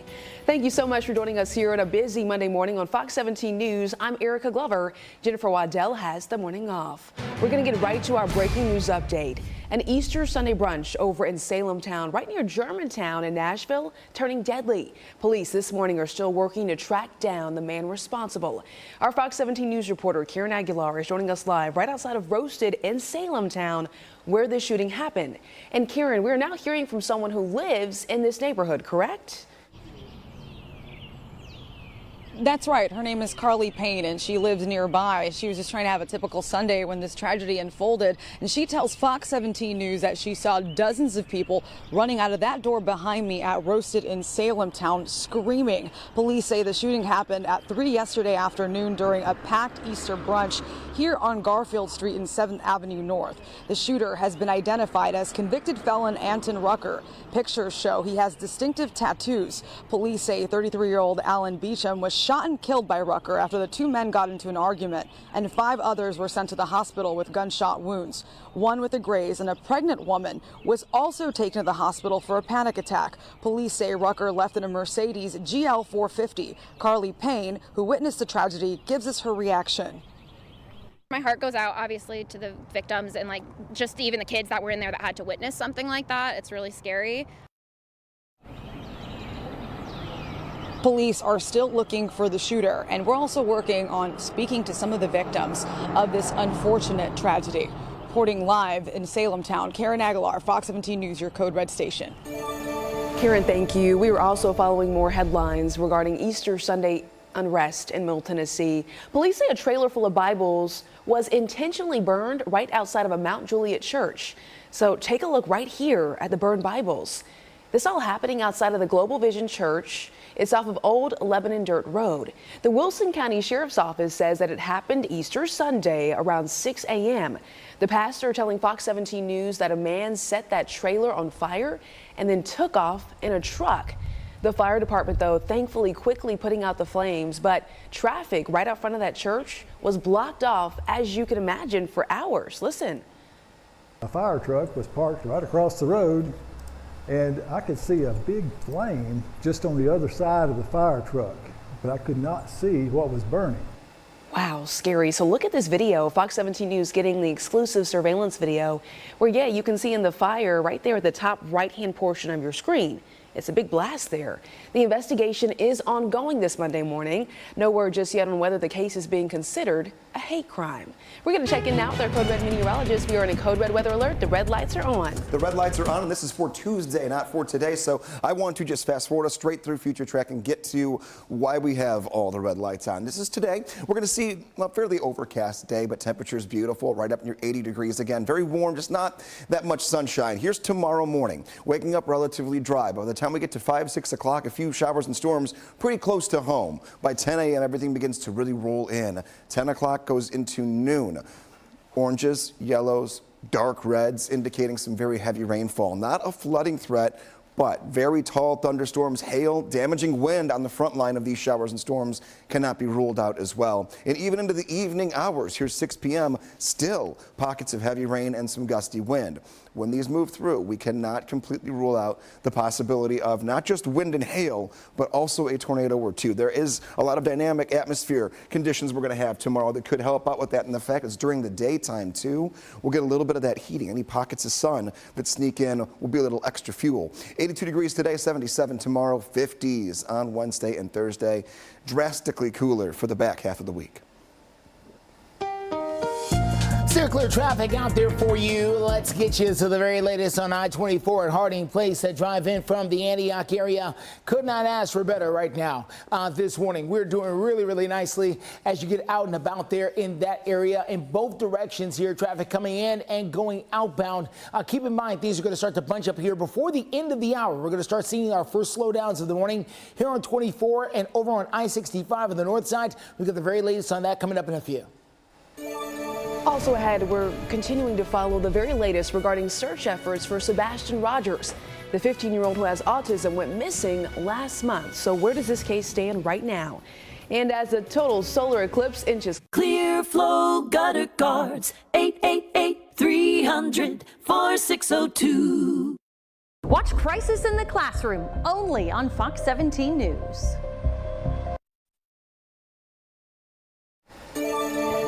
Welcome back. 5:38 is about the time right there. Over Easter weekend, volunteers in Sumner County continued searching for 15-year-old Sebastian Rogers. Search crews looking in wooded areas right near Moss Wright Park. Here are some photos from what they did. Sebastian Rogers has autism and has been missing for more than 1 month now. His mother and stepfather believe that Sebastian Rogers walked off from their Shackle Island home in the middle of the night. He has not been seen since. Well, after an extensive search by law enforcement, we also know the Sumner County Sheriff's Office, they told us that they shifted their focus more to the investigative side of the case. One couple, though, telling us they traveled from as far as Ohio to help search for 15-year-old Sebastian Rogers. I'm from Cleveland, Ohio, and me and my mom came down here to look for this boy because I don't think anybody should have to go through life, let alone a holiday, without their family. And, you know, it's a devastating thing. Well, we also want to let you know that more search efforts, we're told, are going to continue this week. Sebastian's biological father has said any help he greatly appreciates. We have a link with photos, search sign-up information, and previous interviews with his family over on fox17.com. All right, want to get right over to our Code Red weather alert. Greg, when's the timing of this? Timing is tomorrow. Today is going to be an overcast day. It'll be warm up near 80 degrees, but the next weather maker is a stormy situation we move into tomorrow. It will last on and off throughout a good portion of tomorrow. I want to go back through future track again because timing is everything tomorrow. This is an event that's going to start on the west and then move toward the easternmost counties here across Middle Tennessee morning into the afternoon. So we'll start off dry to begin your Tuesday. Then by 10 a.m. the rain begins to pull in. This leading line right here is going to be what gives us the potential for some damaging wind as it moves in and some small size hail.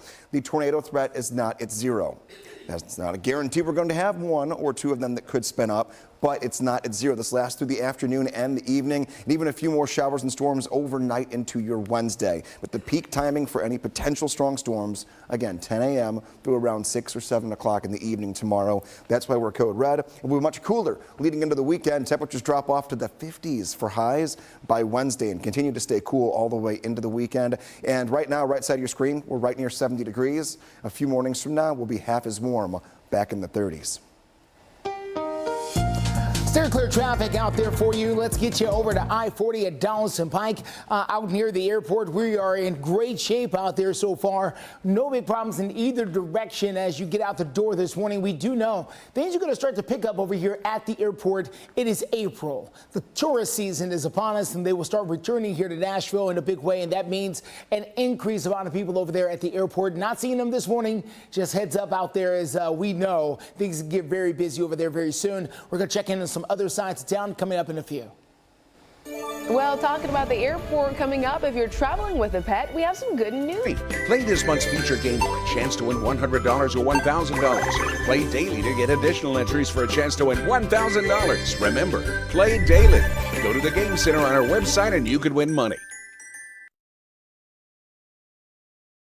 5:43 is the time this Monday morning, April 1st, happening today. Want to let you know Tennessee State University students, they are planning a protest over at our state capitol after Governor Bill Lee vacated the board of directors and appointed 8 new members. That was the breaking news update last week. Right now, our Fox 17 News photojournalist Kevin Mumphrey is at the state capitol giving us a live look. It's empty right now, but like I said, going to get busy over there later this morning. The students over at Tennessee State University, they say their university is owed more than $2 billion in state funds. According to a 2023 administration study, the university has not gotten any funding since 1987. The protest, though, that we're talking about and why we're giving you a live look is set to begin 11 a.m. this morning, and civil rights leaders are also invited, so they will be out there. Some Republican lawmakers, though, claim the school mismanaged their funding. TSU leaders deny the claim, calling the government's actions, quote, unprecedented. The auditing firm's report says they did not, by the way, find any evidence of fraud. It's a story we'll continue updating on Fox17.com. Also want to make sure you know today is the last day to file property damage claims to the Small Business Administration for the December 9th tornadoes. If you live in Cheatham, Davidson, Dickson, Robertson, or Sumner County, do know this. It applies to food kitchens, homeless shelters, museums, libraries, community centers, schools, and colleges, a long list. So if you want to read some more details, we have everything covered over at Fox17.com. In consumer news, let's talk about pets. American Airlines is giving more leeway to travelers who want to take their pets on board with them. The airline will now let travelers carry one full-size carry-on luggage and a companion pet into plane cabins. Any other additional bags, though, they are going to need to be checked. Prior to the change, travelers could only bring a small carry-on that fit right under the seat, and their pets were only allowed on board if they paid $150. So there was a fee that you had to pay. The rule change went into effect Thursday. One travel blogger says it's going to reduce pet traveler frustrations and help halt those false claims that their traveling pet companion is a service pet. We've talked about that in the past as well. 1 week from today, the total solar eclipse, it will be here. And the eclipse is going to cross over North America April 8th. That's the day. Chad Soselik, a physics and astronomy professor over at Clemson University in South Carolina, says safety should be the top priority of everyone who is going to be watching this. He says some handy warnings should be top of your mind, and there are some creative ways to watch it. Listen. Prepare yourself and prepare your kids. You don't really have nerve endings in your eye, so people are going to be tempted to stare at the sun, and we don't want anybody getting injured. All right, do not stare at the sun. Greg said that. NASA says the watching range of the eclipse will last for about 3.5 minutes to 4 minutes, so your time is limited. For most watchers along the path of totality, just know that you do want to have your glasses ready. Nashville, though, is not in the path of totality. The closest city in the path is over in Paducah, Kentucky. We do want to take a look at what's trending over on Fox17.com and let you know that the dog that was featured on Fox 17 News Friday morning, Onyx, well, Onyx, the puppy right there on your screen, I say puppy, but he's big. Okay, he has now been adopted, and we're showing you a sweet little update there. We always like to just see what happens once those animals are here. This is from the Murray County Animal Shelter, just another update there. And now we're going to check in with our Code Red meteorologist. You remember Onyx, right, on Friday? How could you forget Onyx? I mean, Onyx was serious business. I mean, if the Titans had a backup linebacker. That's Onyx. There's Onyx right there for you.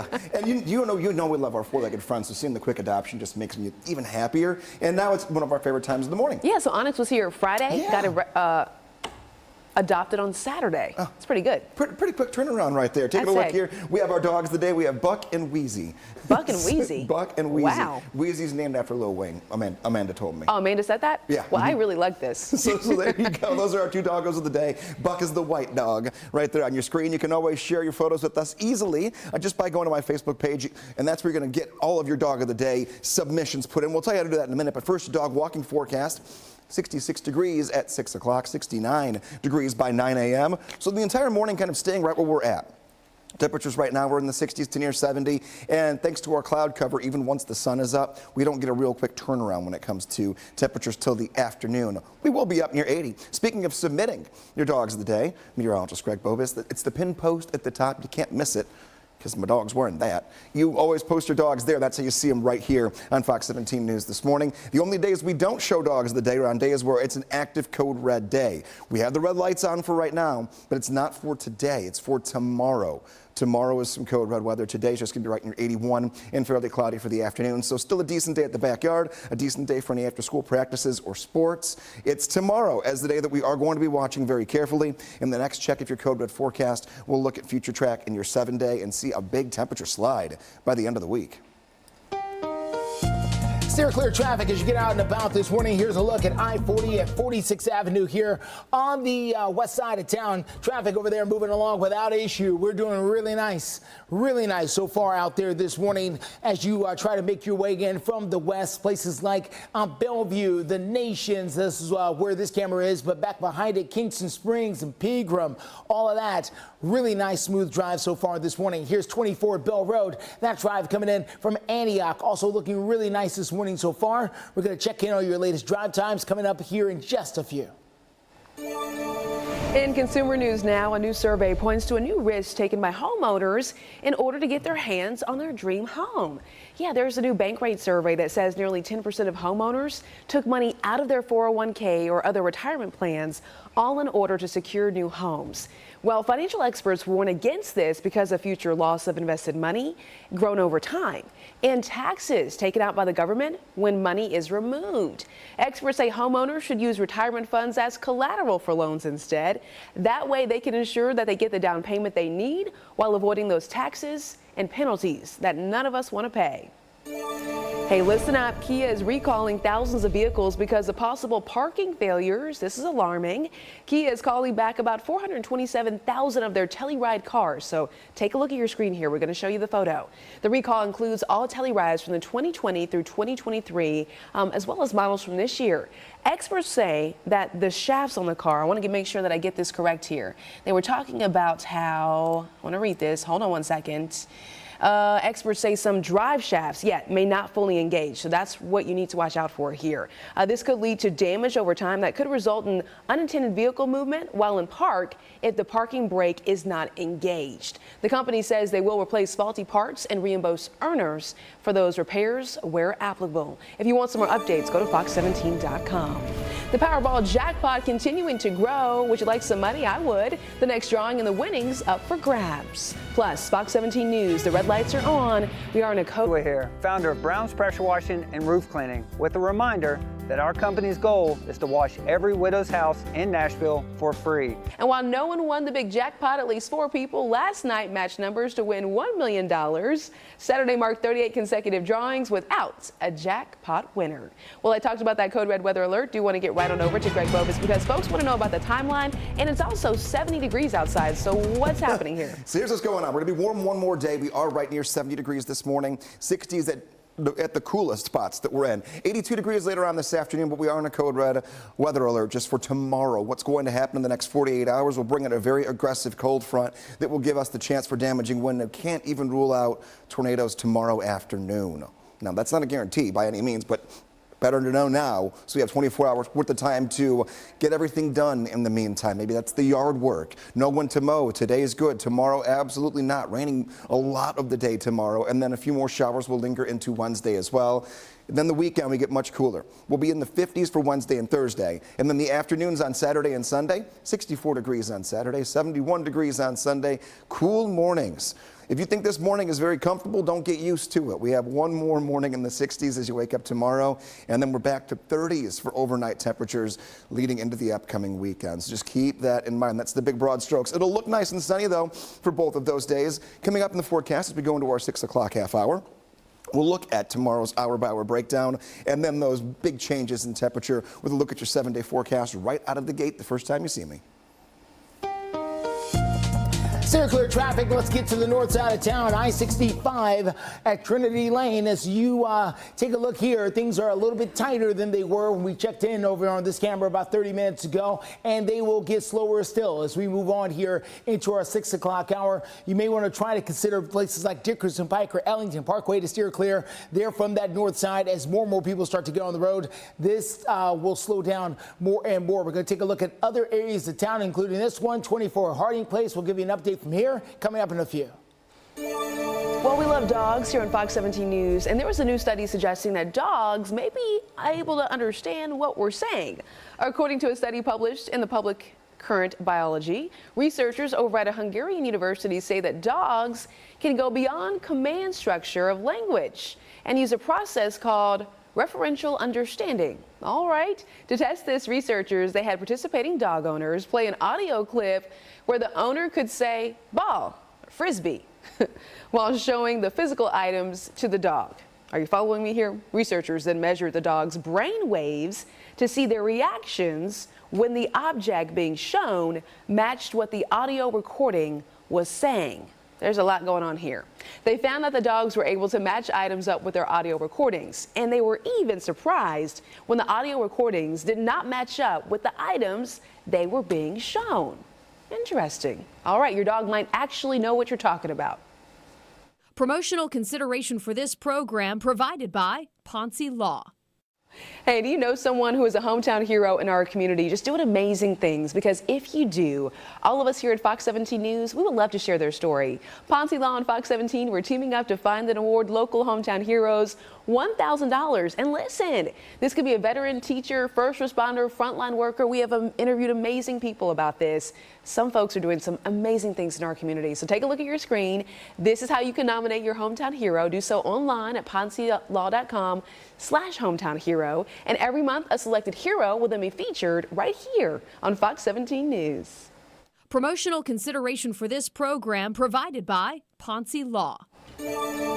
We do want to take a quick look to see what's trending over on Fox17.com. Always like to keep you in the know. And it is the breaking news story. A shooter over at a Nashville restaurant in Salem Town is still on the run this morning. We're going to let you know what folks are looking for and updates from folks who live in this neighborhood and folks who were inside the restaurant on Easter Sunday. We know one man is now dead. Multiple victims were rushed to the hospital with gunshot wounds. 6 o'clock hour starts right now. You're watching Fox 17 News This Morning, your Code Red station. Coming up, you'll hear from a witness after police say two men got into an argument that turned deadly, one man dying and several others being sent to the hospital. It all happened here behind me at Roasted in Salem Town. We're in a code red weather alert for not Monday weather, but Tuesday weather. An aggressive cold front moving in, what you can expect hour by hour coming up in your forecast in just a few minutes. Thank you so much for waking up with us here on a Monday morning. For Fox 17 News, I'm Erica Glover. Jennifer Waddell has the morning off. We do want to begin right now on April 1st talking about the breaking news situation. A shooter is still on the run after an Easter Sunday deadly shooting over in Salem Town. And now, homeowners, folks who live in this area, and then folks who are inside the restaurant are speaking out as police are working to track down the gunman. Fox 17 News reporter Karen Aguilar is joining us live right outside of Roasted in Salem Town. Karen, this is where the shooting happened, right behind you. And like I said, now we're hearing from folks who live in this neighborhood. Yeah, that's right. We heard from Carly Payne, who says that she saw multiple people running out of the door behind me, and she was just devastated for the people that were injured, sent to the hospital, and also for the man who lost his life. He has now been identified by police as Alan Beecham, and the shooter has been identified as Anton Tucker. That's him right there on your screen. He's wearing white sunglasses, a black cap, and a white shirt, and has distinctive tattoos. Police say he and Beecham were arguing when Rucker shot and killed him. Police say Rucker fired multiple shots, and 5 others were on the receiving end, sending them to the hospital. He says one person was grazed by the bullet, and a pregnant woman was taken to the hospital for a panic attack. Payne, who, as I mentioned, lives nearby, describes what she heard and saw. Take a listen. Like 10, 20 shots, and then like 30 people come running out, screaming all different directions. And I try to get back inside. As I'm inside, I'm looking out the window. I see the guy with the gun run around the corner. I assume he drove off or something, but called the police. Police say the shooter took off in a Mercedes and are still looking for him. In the meantime, Fox 17 News is working on speaking to some of the victims. Reporting live in Salem Town, Karen Aguilar, Fox 17 News, your Code Red station. Karen, thank you. Nashville Mayor Freddie O'Connell, who lives in the Salem Town area, sharing this message on X. And I'm quoting here, reading in part, "Tragically, Easter was disrupted by gun violence in my neighborhood at one of our wonderful small businesses. My heart goes out to those who had their holiday disrupted by gun violence." Also want to let you know that Metro Council member Jacob Coupin was at the scene where this all happened Sunday afternoon on Easter. He lives in Salem Town, which is also part of his district. Coupin said he eats at Roasted regularly and that a mass shooting on Easter Sunday is beyond comprehension. Listen. The day is a day for peace and family and community, and heartbreaking that today is going to end in a shooting in our neighborhood. Coming up during our 7 o'clock hour, we're going to hear another live interview with Jacob Coupin. He's going to talk about if he's had the opportunity to speak with a business owner. Right now, though, we're hearing from our Code Red meteorologist. Hi there, Greg.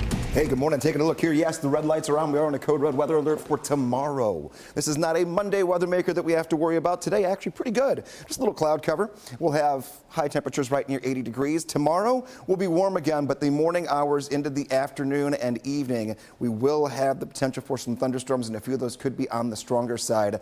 All types of severe weather cannot be ruled out. Wind and hail being the bigger threats we'll take a look at on our scale. And then much cooler by the end of the week. Temperatures will struggle to make it out of the 50s for a few days. That's where we're at. Big cold front moves in, and we're kind of right in the middle of this severe weather threat. All of Middle Tennessee and Southern Kentucky has the chance to see multiple stronger thunderstorms. We're at a level 3 out of 5, meaning that we have to work through an entire afternoon going from the left side of your screen to the right side of your screen of potential thunderstorms. Here's today. Nothing to worry about. Again, fairly cloudy. That's just how we're going to be. Little bursts of sun here and there, right up near 80 degrees. Taking a look, though, this is when things change. 5 a.m. tomorrow through 10 a.m., 10 a.m. through noon, and then noon through 3 p.m. So it will be late morning into the evening hours, and we'll talk much more about this in our threats coming up in the next check of your Code Red forecast. Steer clear traffic this morning gets us out and about to I-24 at Harding Place. This is over in Antioch. You can see the traffic there starting to bunch up a little bit as folks make their way into town. Still no major accidents out there to tell you about this morning, at least not yet. But traffic like this will continue to slow down as you make that drive in from Smyrna and Laverne and from the Antioch area. So far, the drive times look like this. Kingston Springs at 25 minutes. Murfreesboro, that time starting to come up 51 minutes right now. 26 minutes on the drive in from Hendersonville. Right now on Fox 17 News this Monday morning, we have continuing coverage on the death of Clarksville high school student, 17-year-old Cameron Ward. Now, right there, number 5, that's who we're talking about. And we are getting some more updates from his friends and family. We understand that Cameron, this basketball player wearing the number 5 jersey, played on the Rossview High Hawks basketball team. Well, he passed away suddenly Friday night after a medical emergency while playing pickup basketball with his friends. Cam's family, coaches, friends, all of them honoring his life at a candlelight vigil on Saturday night at the high school. Cam's mother says her son always wanted to be like his older brother, who also plays basketball. She says Cam was a mama's boy who was full of love and light. His smile would light up the room. He didn't meet a stranger.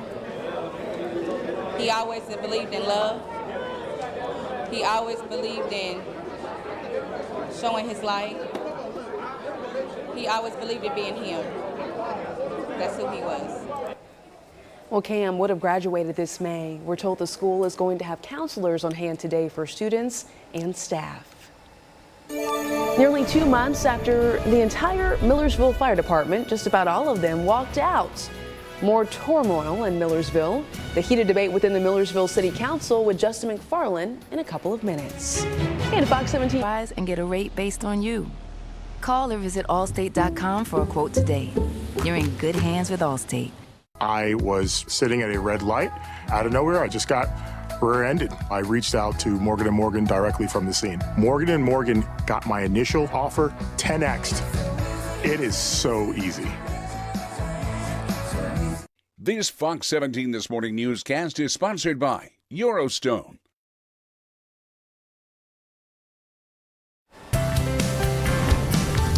.09 is the time here on this Monday morning. The Millersville City Council is scheduled to meet later tonight. And boy, do they have lots to talk about. A few weeks ago, their entire fire department just about resigned. So during their last meeting that took place back on March the 11th, the mayor wanted to move a discussion about the future of the fire department and other personnel decisions to an executive session. That means it will be away from the public's view. Well, at least one city council member didn't like that idea, and it led to a moment like this. We should be able to discuss your money that we're spending, period.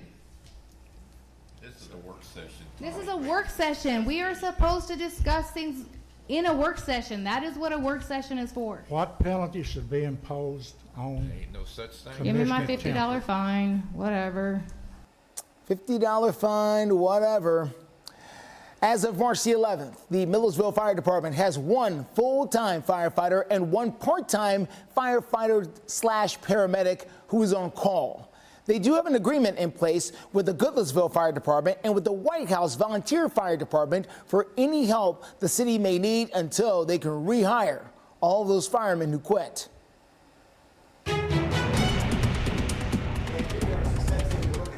Forecast, and we are definitely working through a code red forecast where we don't have a guarantee for severe weather, but our timing this time around is going to be late morning into the afternoon of your Tuesday. That's not for today. Here's our scale when it comes to all the possible threats we could see. Wind is the one that is the highest on the scale here. That's the most likely scenario that we're going to see when it comes to severe weather. Then hail, but a tornado cannot be ruled out. So that threat is still going to be there for everyone going into the afternoon hours, really starting late morning and not ending until the evening of tomorrow. 70 degrees. Right now, nothing to worry about for your Monday. Get up, get moving, get the day going, you'll be fine. It's a little overcast here to start today, and then that cloud cover will linger into the afternoon. We're at 68 degrees in Murfreesboro, 68 in Lebanon, and 62 in Clarksville. These temperatures are not going to be like this in the morning hours by the end of the week. Take a look. Once the rain moves out on Tuesday, we'll go to 57 degrees on Wednesday, 55 on Thursday, and nighttime temperatures. Look at the bottom of your screen. They start to drop back into the 30s Wednesday night, Thursday night, and Friday night. So much cooler to end the week after a very active Tuesday. Steer clear traffic as you get out the door this morning. Let's get a good look at what we're facing out there at I-24 at Harding Place. You making that drive in from the south and east side of town. Traffic is starting to build up just a little bit as more and more people get on the road from back here at 24 at Harding, very close to Antioch Pike, places like that. If you want to steer clear, you can always use Murfreesboro Road, places like that, as the best way to do that. But right now, we're doing okay, just okay. Not spectacular, but okay. Same can be said here. 65 north of town at Trinity Lane. This is going to continue to get slower and slower as the morning goes on, as more and more people jump on the road. But the good news is no major crashes to slow you up, at least not yet. Almost 1 week since the collapse of the Francis Scott Key Bridge in Baltimore. Oh man, the video is continuing to make its way around social media. Coming up, the rescue and cleanup efforts that are underway right now. And the Tennessee Volunteers face Purdue. Visit budgetbreaks.com. Brakes starting at just $100. Alignment starting at $59.99. This Fox 17 This Morning newscast is sponsored by Zander Insurance.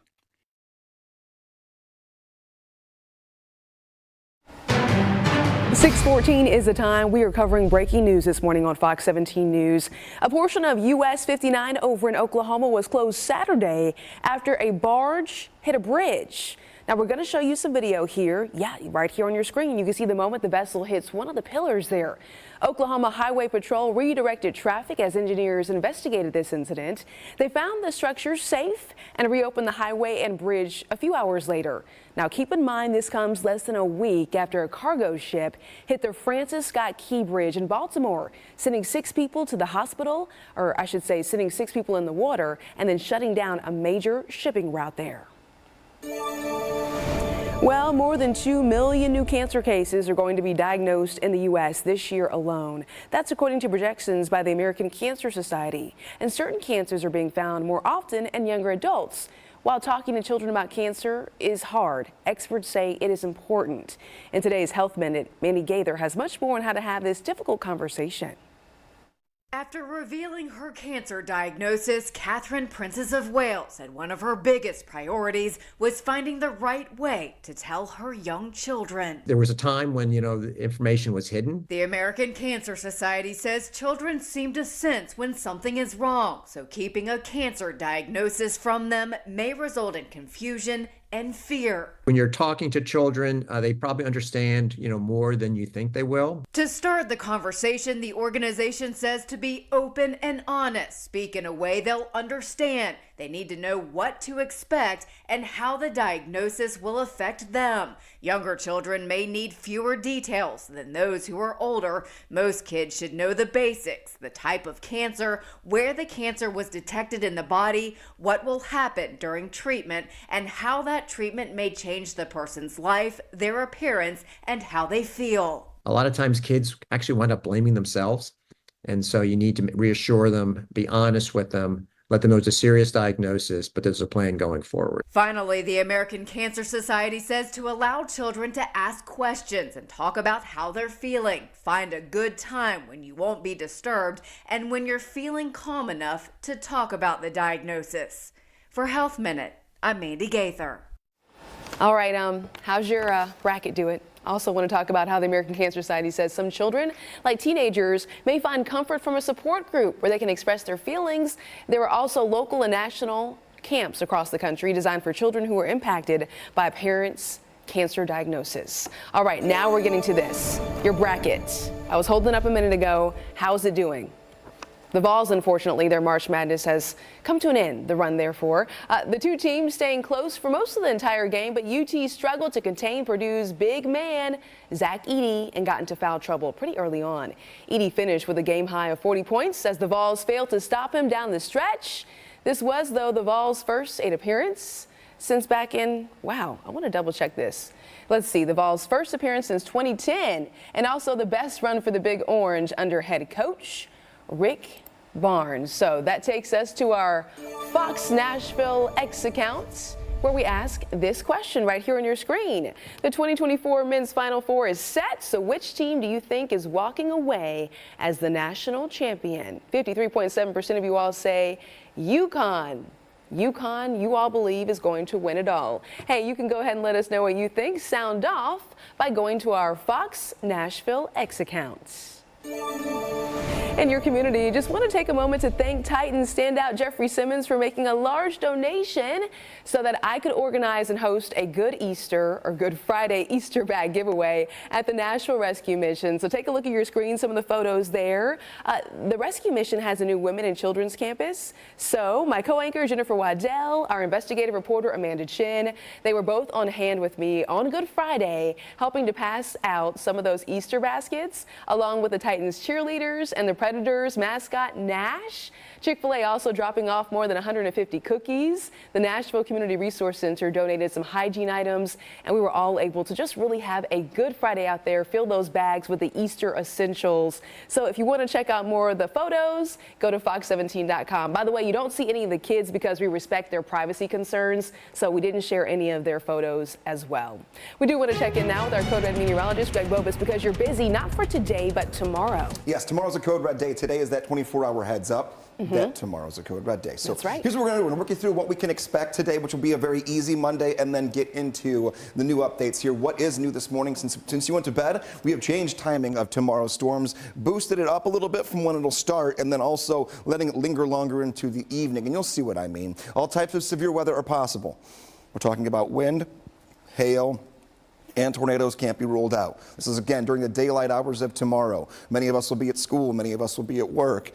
Keep that in mind. It's right in the middle of the day when many of us are just trying to drive around town even. Have ways to get alerts straight to your phone. Taking a look, 70 right now in Nashville, Lower Broadway, nice and calm here to kick off the morning. A few more hometown temperatures have us in the 60s to right near 70, so we're all starting off very warm this morning. Where do we go later on this afternoon? We go up to near 80. Enjoy the warmth of today for what it is, because that 82 gets us to 77 tomorrow, and then 50s for high temperatures on Wednesday and Thursday. Nighttime temperatures back into the 30s. It's going to be a much more brisk end to the week after we're done with tomorrow's storms. I will tell you one more time, timeline for tomorrow is going to be about 10 a.m. in our westernmost counties is when everything begins to roll in. Around noon to 4 p.m. in the Nashville area, the best chance for severe weather, but more showers and storms will continue to linger into the evening and the overnight. That's why we're Code Red for your Tuesday. All right, everyone, steer clear traffic as you get out and about this morning. Let's get you to I-24 at Harding Place. That drive coming in from the Antioch area could not be any better, at least for the time of the morning where we are. Of course, it could always be better. There could be less people out there, so you could drive a little faster, but no major accidents to tie you up, at least not yet, and that could change as the sun comes up. Here we are on the north side, 65 at I-24 at the junction, making that drive in from Madison, Hendersonville, Goodlettsville, looking in really nice shape for all of you drivers out there. Keep in mind the slowdowns here will only get worse, not better, as we continue on. You can try to take Ellington Parkway or Dickerson Pike is the best way to steer clear, but there are no accidents, just congestion. Coming up on Fox 17 News, baseball is back in Music City. The Nashville Sounds kicking off their first home game against St. Paul Saints. That's going to be on Tuesday. And we are continuing to update our Code Red weather alerts so that you stay in the know. Taking a live look over in Metro Center.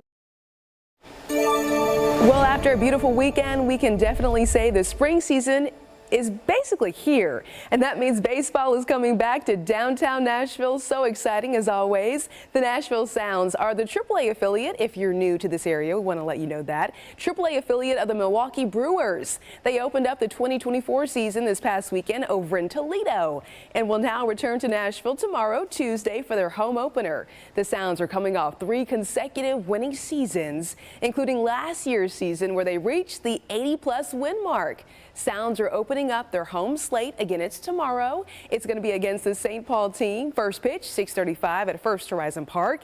And the first 1,000 fans in the ballpark will receive some free Fox 17 News swag. Okay, well, talking about the weather, we are in a code red weather alert, so we do want to keep that in mind. That's going to be in place for tomorrow. But we're also sharing a getaway cast. Maybe you're heading over there to the airport. Take a look right now. We're showing you the current temperature already reaching to the 70-degree mark. It does feel pretty warm out there. As of right now, we checked the website. There are 13 delays at the airport, but there are no cancellations, so all is looking pretty good. So again, just checking that temperature, 70 degrees, only going to get warmer today. We'll have that full forecast for you and updates regarding the code red weather alert that's going into effect Tuesday in a couple of minutes when Greg steps back in.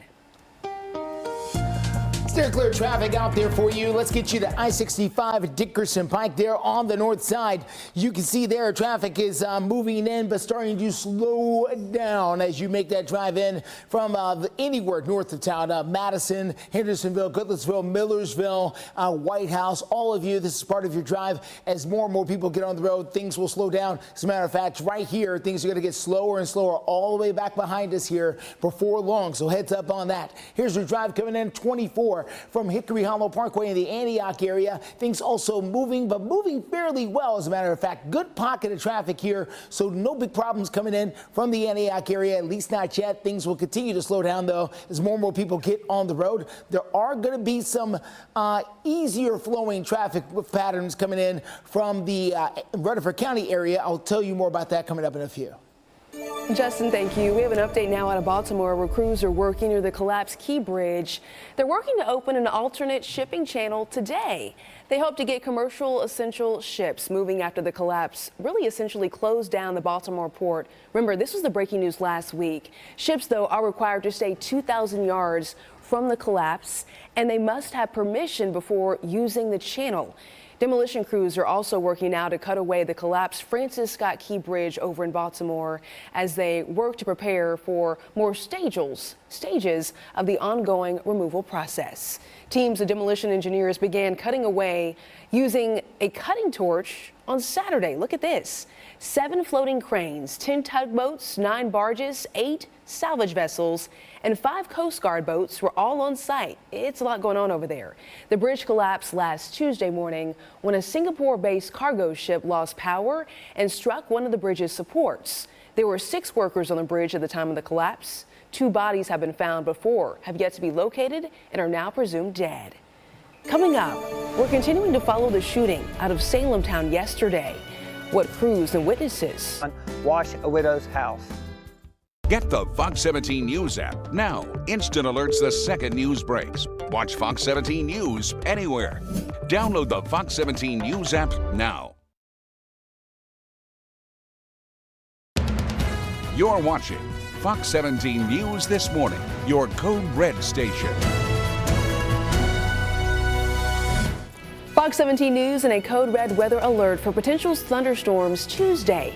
Wind and hail could be the biggest threat, but the chance for tornadoes not out of the question. Steer clear traffic takes us to I-24 at Waldron Road in Rutherford County. It was supposed to be a little lighter than usual this morning there. I'll tell you more about that coming up in a few. Thank you so much for waking up with us on the first day of April. For Fox 17 News this morning, I'm Erica Glover. Jennifer Waddell has the morning off. We want to get right to our breaking news coverage with updates now. An Easter Sunday brunch over in Salem town turning deadly and also ending with multiple victims being rushed to the hospital with gunshot wounds. This morning, police are still trying to track down the gunman. Our Fox 17 News reporter Karen Aguilar sharing this update. Carly Payne, who lives nearby, tells Fox 17 News that she saw dozens of people running out of this door behind me at Roasted in Salem town, screaming. Police say the shooting happened yesterday at around 3 in the afternoon on Garfield Street and 7th Avenue North during an Easter Sunday brunch. The shooter has been identified as convicted felon Anton Rucker. Pictures show he has distinctive tattoos. Police say 33-year-old Alan Beecham was shot and killed by Rucker after the two men got into an argument. 5 others were sent to the hospital with gunshot wounds. One with a graze, and a pregnant woman was also taken to the hospital for a panic attack. Police say Rucker left in a Mercedes GL 450. Payne, who witnessed the shooting, gives us her reaction. My heart goes out, obviously, to the victims and just even the kids that were in there that had to witness something like that. It's really scary. Police are still looking for the shooter. At this time, we are working on speaking to some of the victims. Reporting in Salem town, Karen Aguilar, Fox 17 News, your Code Red station. Karen, thank you. And we do want to stop and take another look at the shooter who Metro Police are trying to track down right now. Here on your screen is 46-year-old Anton Rucker. Rucker was previously convicted of aggravated assault and has multiple recent arrests for drugs, guns, and more aggravated assault charges. We're also told that Rucker left with the woman he came in with in this vehicle right here on your screen. It's a Mercedes GL 450 dark gray SUV. You're asked to call 911 or Nashville police immediately if you know where Anton Rucker is or maybe you see this vehicle. For more updates, go to fox17.com. Right now, we're following more on arrests for Easter Sunday here in Middle Tennessee as police say a trailer of Bibles was intentionally burned outside of a Mount Juliet church. So right now, we're going to show you this photo. Here's the trailer of charred Bibles. This happened outside of the Global Vision Church off of Old Lebanon Dirt Road. The Wilson County Sheriff's Office saying it happened around 6 a.m. Easter Sunday. The pastor telling us that a man set that trailer on fire and then took off in a truck. Now, the fire department thankfully was able to put the flames out quickly, but as you might imagine, traffic out in front of this church was blocked off for hours. A fire truck was parked right across the road, and I could see a big flame just on the other side of the fire truck, but I could not see what was burning. Fox 17 News also able to get our hands on exclusive surveillance video that we're showing you right here on your screen. If you take a look at the top right-hand corner, there's a big flash. That's the fire. This investigation is ongoing. As of right now, there's no word on whether or not the case is being considered as a hate crime. This morning, the red lights are on. We are in a code red weather alert. I know, Greg, a lot of folks are wondering, well, what's the timeline of this? Because we do want people to be aware for Tuesday. Yes, timing is everything when it comes to going code red. We always go with a little lead time, giving you at least a day or two before the actual event gets here so that we're already making the preparations. We're getting everything done before that window of opportunity that we have to watch carefully. It will be for your Tuesday.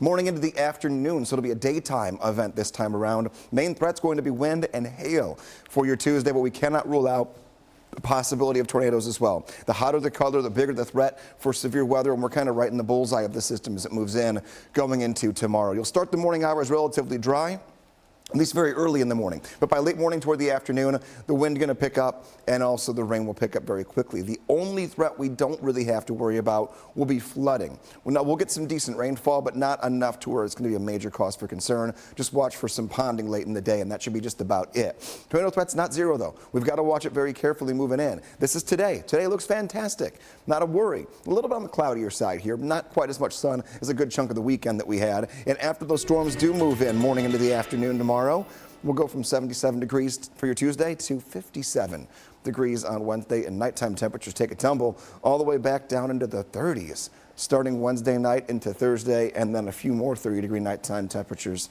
taking us toward the weekend. Steer clear traffic. Let's get you out to I-24 at Old Hickory Boulevard. We do have a disabled vehicle there on the shoulder of the road, and it is blocking off at least one lane as you make that drive in. So the speed limit now as you pass officers there is around 50 miles per hour. We can see it right here in our speed limit sign there on I-24 as you make your way in through Cambridge and Antioch this morning. Hopefully crews can get that out of the way sooner rather than later, so we'll free up the drive times, which have exploded over the last 15 minutes or so. 67 minutes in from Clarksville, over an hour now in from Murfreesboro, 31 minutes in from Hendersonville. 6:36 is the time. Just ahead on Fox 17 News this Monday morning, we're talking about the latest regarding search efforts for Sebastian Rogers, the 15-year-old who daily with a $15 savings code when you buy Monster Energy. Restrictions may apply. Coming to Nissan Stadium April 20th. This Fox 17 This Morning newscast is sponsored by U.S. Pest Protection. Well, over Easter weekend, volunteers in Sumner County continued searching for 15-year-old Sebastian Rogers. Here are some photos right here of search crews looking in wooded areas right near Moss Wright Park. 15-year-old Sebastian Rogers has autism and has been missing for more than a month now. His mother and stepfather believe that he walked off from their Shackle Island home in the middle of the night. Well, after an extensive search by law enforcement, the Sumner County Sheriff's Office, they told us that they shifted their focus more to the investigative side of this particular case. Well, one couple traveled from as far as Ohio to help search for Sebastian Rogers. I'm from Cleveland, Ohio, and me and my mom came down here to look for this boy because I don't think anybody should have to go through life, let alone a holiday, without their family. And, you know, it's a devastating thing. We're told more search efforts will continue this week. Sebastian's biological father has said that any help is greatly appreciated and necessary. Greg, I'm also wondering, now that we're in a code red weather alert, is today the day I need to go ahead and strap down my trash can? Yeah, I would do that. I would also do any yard work, or maybe you're doing yard work and there are just a couple extra things in the lawn. Get all that stuff inside before you go to bed and we'll be okay. This is not an event today, but our weather maker is definitely going to bring in some storms tomorrow, and there will be a lot of wind associated with it as well. Today, just a fairly cloudy day. Right side of your screen, we're in the 60s, right near 70. This afternoon, a high close to 80 degrees. Let's talk about tomorrow, though. Morning hours, relatively dry, at least to start. By I would say mid to late morning, really, our westernmost counties and portions of southern Kentucky begin to get a few showers. Those take over through noon, getting closer and closer to Nashville and track through during the afternoon and evening. That initial push we get when these storms move in is the best chance for severe weather, but a few of these pockets that do develop. This is 6 p.m. into the first few hours of the night time tomorrow. Still could be seeing some decent rainfall, some lightning, thunder, and even some decent wind. Wind and hail are our two biggest threats for your Tuesday, and the rest of the week going to dry out, but also get much cooler. Only a couple of days in the 50s for Wednesday and Thursday. Steer clear traffic this morning. Let's get you out to I-24 at Old Hickory Boulevard. Coming in through the Antioch area, we are dealing with the disabled vehicle, and because of that disabled vehicle, it is starting to back traffic up just a little bit back behind this into the Laverne area, back into Smyrna there. You may want to consider Old Nashville Highway or Murfreesboro Pike is the best way to steer clear to that. Once you get around Bell Road, you'll be doing in much better shape dealing with that. Keep in mind, Rutherford County schools back behind this are out today because of some teacher training that needs to take place. Students are not going to school though there in Rutherford County, so heads up on that as those school zones will not have those lights on today. Coming up next, 7 days until the total solar eclipse. So do you have your glasses ready? We're sharing some tips for keeping your LC, Jelly Roll, and more. Come up here and get your iHeartRadio Music Award. Tonight at 7 on Fox 17. IUDs, breaking inside. Tonight on Fox 17 News at 9.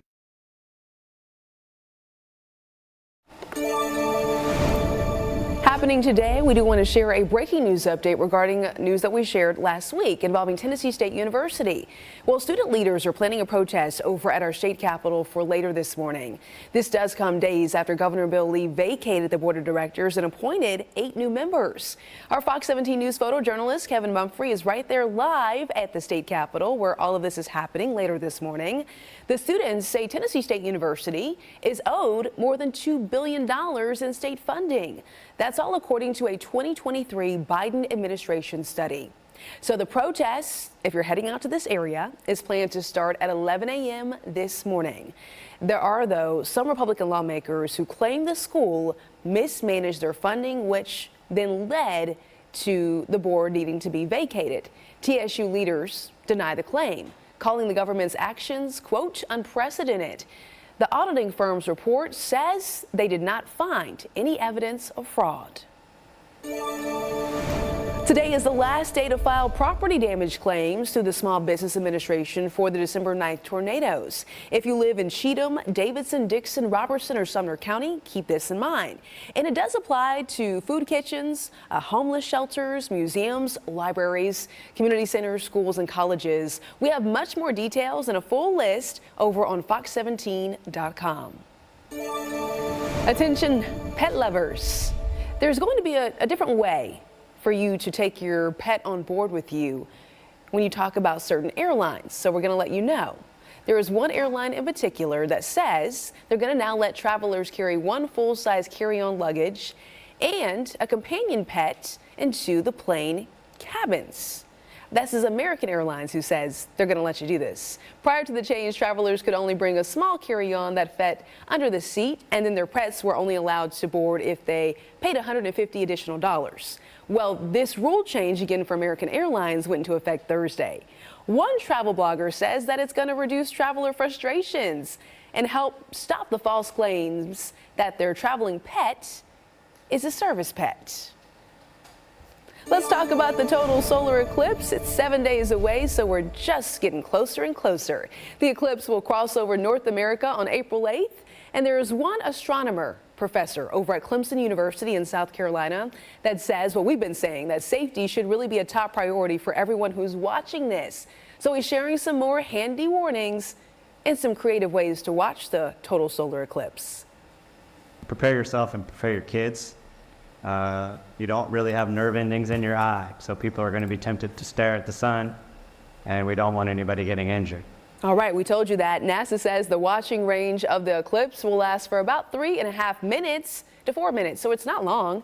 For most watchers along the path of totality, you're going to be able to enjoy that time span. But Nashville, keep in mind, is not in the path of totality, so the closest city that is in that path is over in Paducah, Kentucky.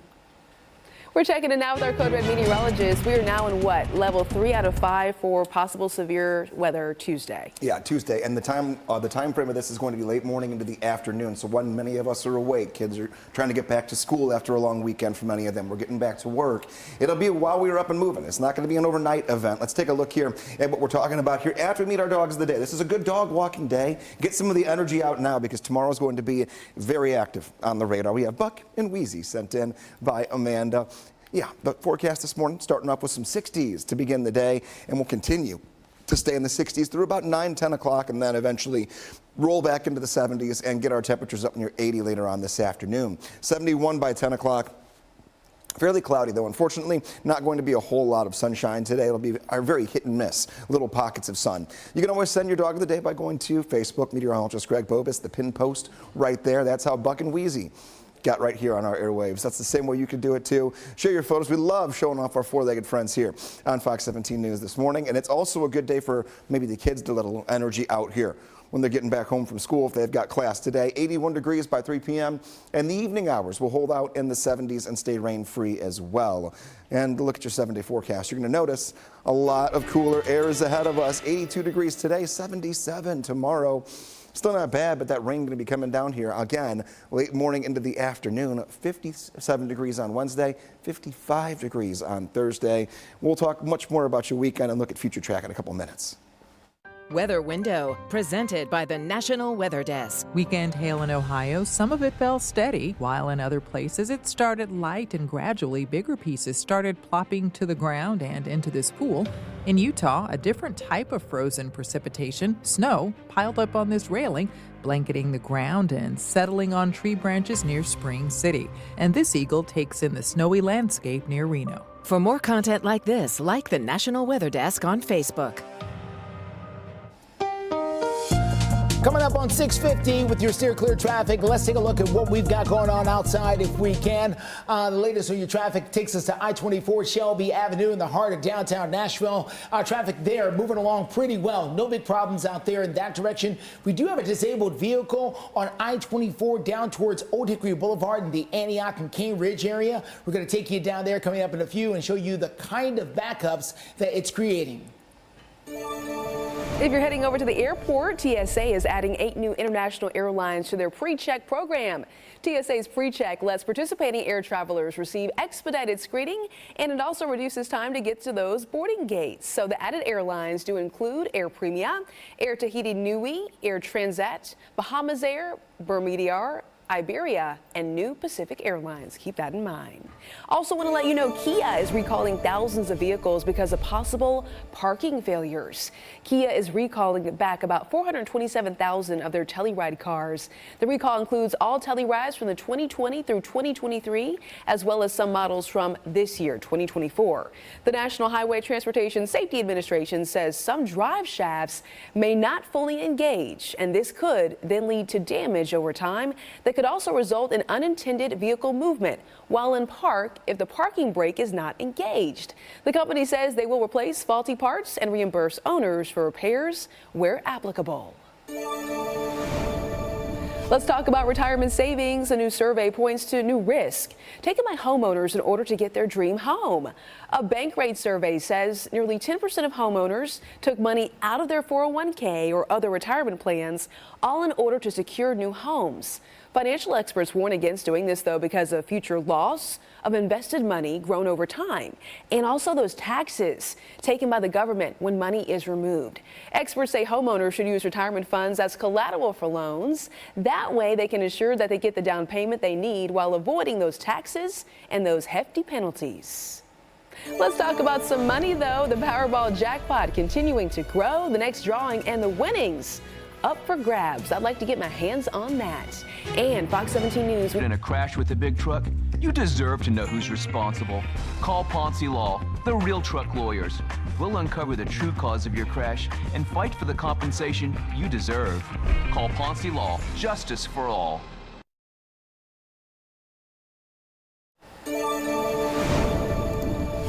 A statue honoring a beloved dog that supported Boston Marathon runners was unveiled over in Boston, Massachusetts. So we're taking a look here. Spencer was a golden retriever that truly became an icon for holding his Boston Strong flag for thousands of runners along the famous route.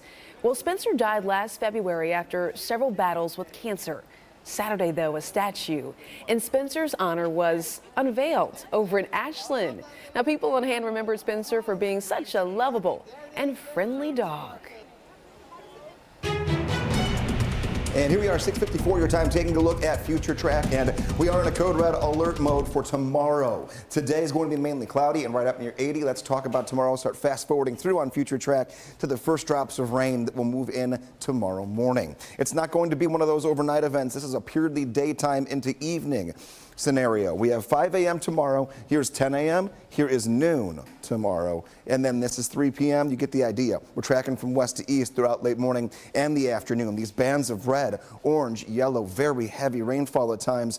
Damaging wind and hail are our two biggest severe weather threats we could be seeing. We're an elevated 3 out of 5 on the scale for severe weather. The higher the number, the more likely we are to see strong thunderstorms. Taking a look here, 6 p.m. tomorrow, still some shower and thunderstorm activity, and that will linger into the first half of tomorrow night.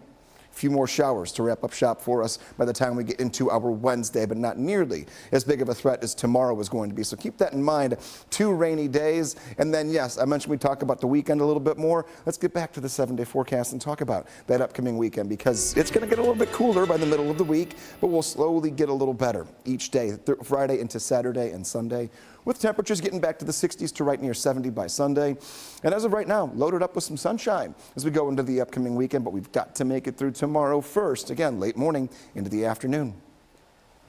Okay, Greg, thank you for the update. We do want to update you regarding your steer clear traffic before heading out this busy Monday morning on the 1st of April. We have a disabled vehicle right here on the left shoulder, I should say. This is I-24 Blue Hole Road, so right there in Antioch. You can see the hood of that vehicle is up. Be mindful of that. Just slow down, perhaps move over when you have to go past this car. Again, this is Antioch, I-24 Blue Hole Road. We'll continue sharing all of your steer clear traffic updates, though, throughout 9 a.m. New this morning, though, let's talk about money, the dollar bills. Nobody won Saturday night's Powerball drawing, sending the jackpot to nearly $1 billion. Okay, today's drawing is estimated to win someone $975 million with a cash value of $471 million. I would happily take that. While no one won the big jackpot, at least 4 people last night, they did match numbers to win $1 million. Saturday marking 38 consecutive drawings without a jackpot winner. Google unveiling Gmail as a cutting-edge email service. Not today, 20 years ago today. Co-founders Sergey Brin and Larry Page announcing the 1 gigabyte free service on April Fool's Day, many moons ago. The co-founders had an Associated Press technology writer come down to their office, showing him the innovative service. After the great unveil on April Fool's Day in 2004, readers were in disbelief, and they thought that the AP News had been hit by pranksters from Google, but it definitely was not a prank. New survey data shows the top college majors where graduates can make $100,000 midway through their career. We got a lot of folks graduated from high school, making the decisions about what they want to major in, so here you go. A new Business Insider report found that college graduates with a degree in engineering had a median wage of about $100,000 a year, about halfway through their careers. The Federal Reserve Bank of New York defined mid-career as individuals between the ages of 35 and 45. The other majors that had a median wage of $100,000, though, throughout their careers, do include computer science, finance, economics, construction services, and business analytics. A little bit of news you can use for the graduates out there. Promotional consideration for this program provided by Ponce Law. Do you know someone who is doing some amazing things in our community? A hometown hero? If you do, all of us here at Fox 17 News, we would love to share their story. Ponce Law and Fox 17, we are teaming up to find and award local hometown heroes $1,000. And listen, this could be a veteran, teacher, first responder, frontline worker, anyone you know who is doing great things in our community. Okay, if you have someone in mind, do me a favor, take a look at your screen to find out how you can nominate your hometown hero. Do so online at poncelaw.com/hometown hero. Every month, the selected hero will then be featured right here on Fox 17 News. Promotional consideration for this program provided by Ponce Law. We do want to take a quick look to see what's trending over on fox17.com, and it is the breaking news headline: an Easter Sunday shooting, a deadly shooting over in Salem town. Right now, folks are trying to track down the shooter, the man right there on your screen. We're going to have some more updates and tell you more about who you need to be looking out for coming up during our 7 o'clock hour, which does start right now.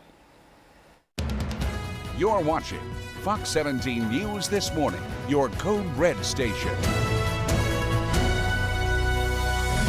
We're waking up in a Code Red weather alert for incoming thunderstorms tomorrow. A new timeline and what threats we're facing coming up in your Code Red forecast. Coming up, hear from the pastor of Global Vision Bible Church behind me after Bibles were burned nearby for Easter. Plus, we're talking about the mourning that's happening right now in the city of Clarksville. This is after a student athlete loses his life suddenly. We're going to tell you how the community is paying tribute to this athlete. We do want to start, though, by thanking you for waking up with us here on the first day of April on Fox 17 News this morning. I'm Erica Glover. And I am Justin McFarland, Fox 17 News, your only local news source, live with you from 7 until 9. Jen Waddell has this Monday morning off. We are going to get started right now with our code red weather alert. It's not for today, but it is for Tuesday, the possibility of severe weather. We also know this time of the year, of course, we can see these strong storms almost at any point here, Greg. Yeah, and this is one of those events here where a lot of them during the week have been overnight. So we're sleeping, we're moving out and about during it. This is late morning through the entire afternoon. Yeah, and what caught my attention is level 3 out of 5, correct? We don't typically get up that high when it comes to a threat level of how many storms we could see that are rougher. So this is that 24-hour heads up to get people moving before it gets down to us. So what is new for you this morning here, starting off a brand new week? Thunderstorms do move in tomorrow. Today, mainly overcast, a high temperature right near 80 degrees, right side of your screen. We're in the 60s to right near 70. So warm. All types of severe weather can't be ruled out, though. Damaging wind, hail, and even a small tornado threat is there for all of Middle Tennessee. Much cooler to end the week. Once that rain moves away, it takes the warm temperatures with it. And here is that level 3, almost the bullseye in this upcoming storm system. It's going to move in from west to east throughout the late morning, like I mentioned, starting to the west right around 10, 11 o'clock in the morning, and then tracking toward the Nashville area. This is the threat level that we're going to see late morning through the evening. I'm not worried about flooding at all, but there is a low-end hail threat, and wind being the biggest thing we have to watch out for. Damaging wind can't be ruled out. So just have that in mind and have ways to get alerts to your phone to make sure you're getting all the severe weather updates. If we do start seeing severe thunderstorms and you're out and about, that will only ping you directly to the county you are in to let you know what's coming your way well before it ends up getting to you. We'll take a look at Future Track, a new model update for it coming up in the next check of our forecast. All right, everyone, steer clear traffic as you get out and about there this morning. Let's get you to I-40 at Spence Lane as you make that drive down and around the East Nashville area. As you can see, their traffic moving along pretty well. No major tie-ups here this morning in that direction. Let's take a look here just in time to catch I-24 Blue Hole Road. You can see at the top of the screen, TDOT pushing the car literally by force out of the way there on I-24. Now, to do this, they've had to stop traffic entirely on I-24 there in Antioch. So if you're making your way through, coming from the Antioch area, back from Smyrna, Laverne, you can expect there will be a little bit of a backup because of their maneuvering out there. They should reopen the interstate here in the next few minutes. Until they do, things are going to be a little bit slow there. Hopefully they've got it completely out of the way. You can see the TDOT truck driver going to get back in his vehicle, and then the traffic will resume back behind it. We'll continue to watch this and anything else that gets in your way coming up in a few. Within that 5-minute span, I hear like 10, 20 shots, and then like 30 people come running out, screaming all different directions. Well, we have a breaking news update this morning. A gunman opens fire during an Easter Sunday brunch at a popular Salem town restaurant, killing 1 man and wounding at least 5 others. Now, it happened at Roasted. It's a restaurant on Garfield Street, just off of Rosa Parks Boulevard, there in the Salem town Metro Center, Germantown area is where we're talking about. Police say an argument broke out between 2 men. That's when one of them, the suspect, 46-year-old Anton Rucker, pulled out a gun, firing at multiple people. 1 man was killed. 5 others were also shot, and a total of 7 people were taken to local hospitals for treatment. Police saying that this dispute has been over something that was very simple and avoidable. Easter Sunday. We didn't expect to have this, but be that as it may, we're going to do everything we can to get the suspect into custody and to bring him to justice. Well, investigators are now looking for suspect right here on your screen, Anton Rucker. There is a surveillance photo. They also said that he took off in this Mercedes GLS 450 with a woman that he came into the restaurant with. No word on who she is. If you have seen Anton Rucker or that vehicle, you're asked to contact Metro Police immediately. A fire truck was parked right across the road, and I could see a big flame just on the other side of the fire truck, but I could not see what was burning. Well, we do know what's burning now. An update this morning as we're following more unrest after the Easter Sunday holiday here in Middle Tennessee, as police say that it was a trailer full of Bibles that was intentionally burned just outside of a Mount Juliet church. So scary. Fox 17 News reporter Kieran Aguilar joining us live from outside the Global Vision Bible Church with community reaction that pastor is speaking out. Good morning, Kieran.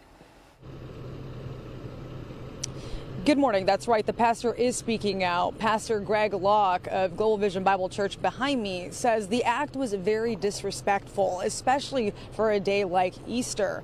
And investigators say that down that road on the intersection of Chandler Road and Old Lebanon Dirt Road, a trailer was filled with hundreds of Bibles burning. Look at this exclusive video we obtained from the church.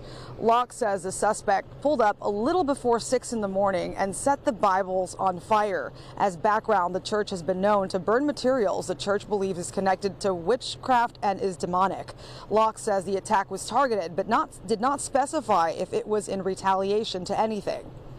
And then about 200 Bibles were in the back of a trailer, an 8-foot trailer, and he doused them with gasoline and just set them on fire, which not just the disrespect of the Bible, but it was also blocking the main entrance of getting people on Resurrection Sunday into our church campus.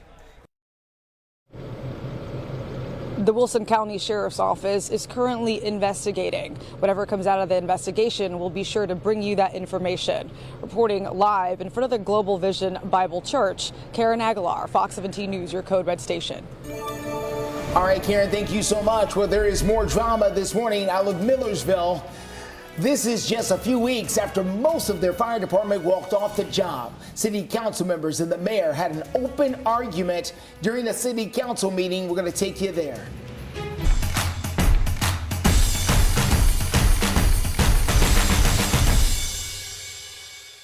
This Fox 17 This Morning newscast is sponsored by Tennessee Home Buyers.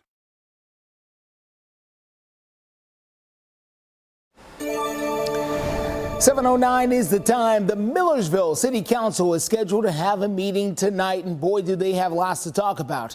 A few weeks ago, their entire fire department just about walked off of the job. Now, during their last meeting a few weeks ago on March the 11th, the mayor wanted to move a discussion about the future of the fire department and some other city personnel to an executive session, meaning it would be away from the public. Well, at least one city council member did not like that idea at all, and it led to a moment like this. But there's nothing on here that we should be keeping from the citizens. We're spending their money. Is there a penalty to be imposed? Find me whatever you want to. Whatever. I don't even care.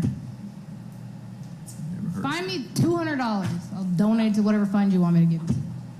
We have jobs that aren't in the approved budget that should be discussed in public because the citizens should be holding us accountable for the things that we do and don't do right. So I don't understand why it's such a problem for y'all to talk about these things, unless you're trying to hide something from the citizens. Well, the Millersville Fire Department, as of March the 11th, had just one full-time employee. They also had one part-time firefighter paramedic who is on call as needed. Now, the city does have a work agreement together with the Goodlettsville Fire Department and with the White House Volunteer Fire Department for additional help if needed. Again, there's another meeting scheduled for tonight.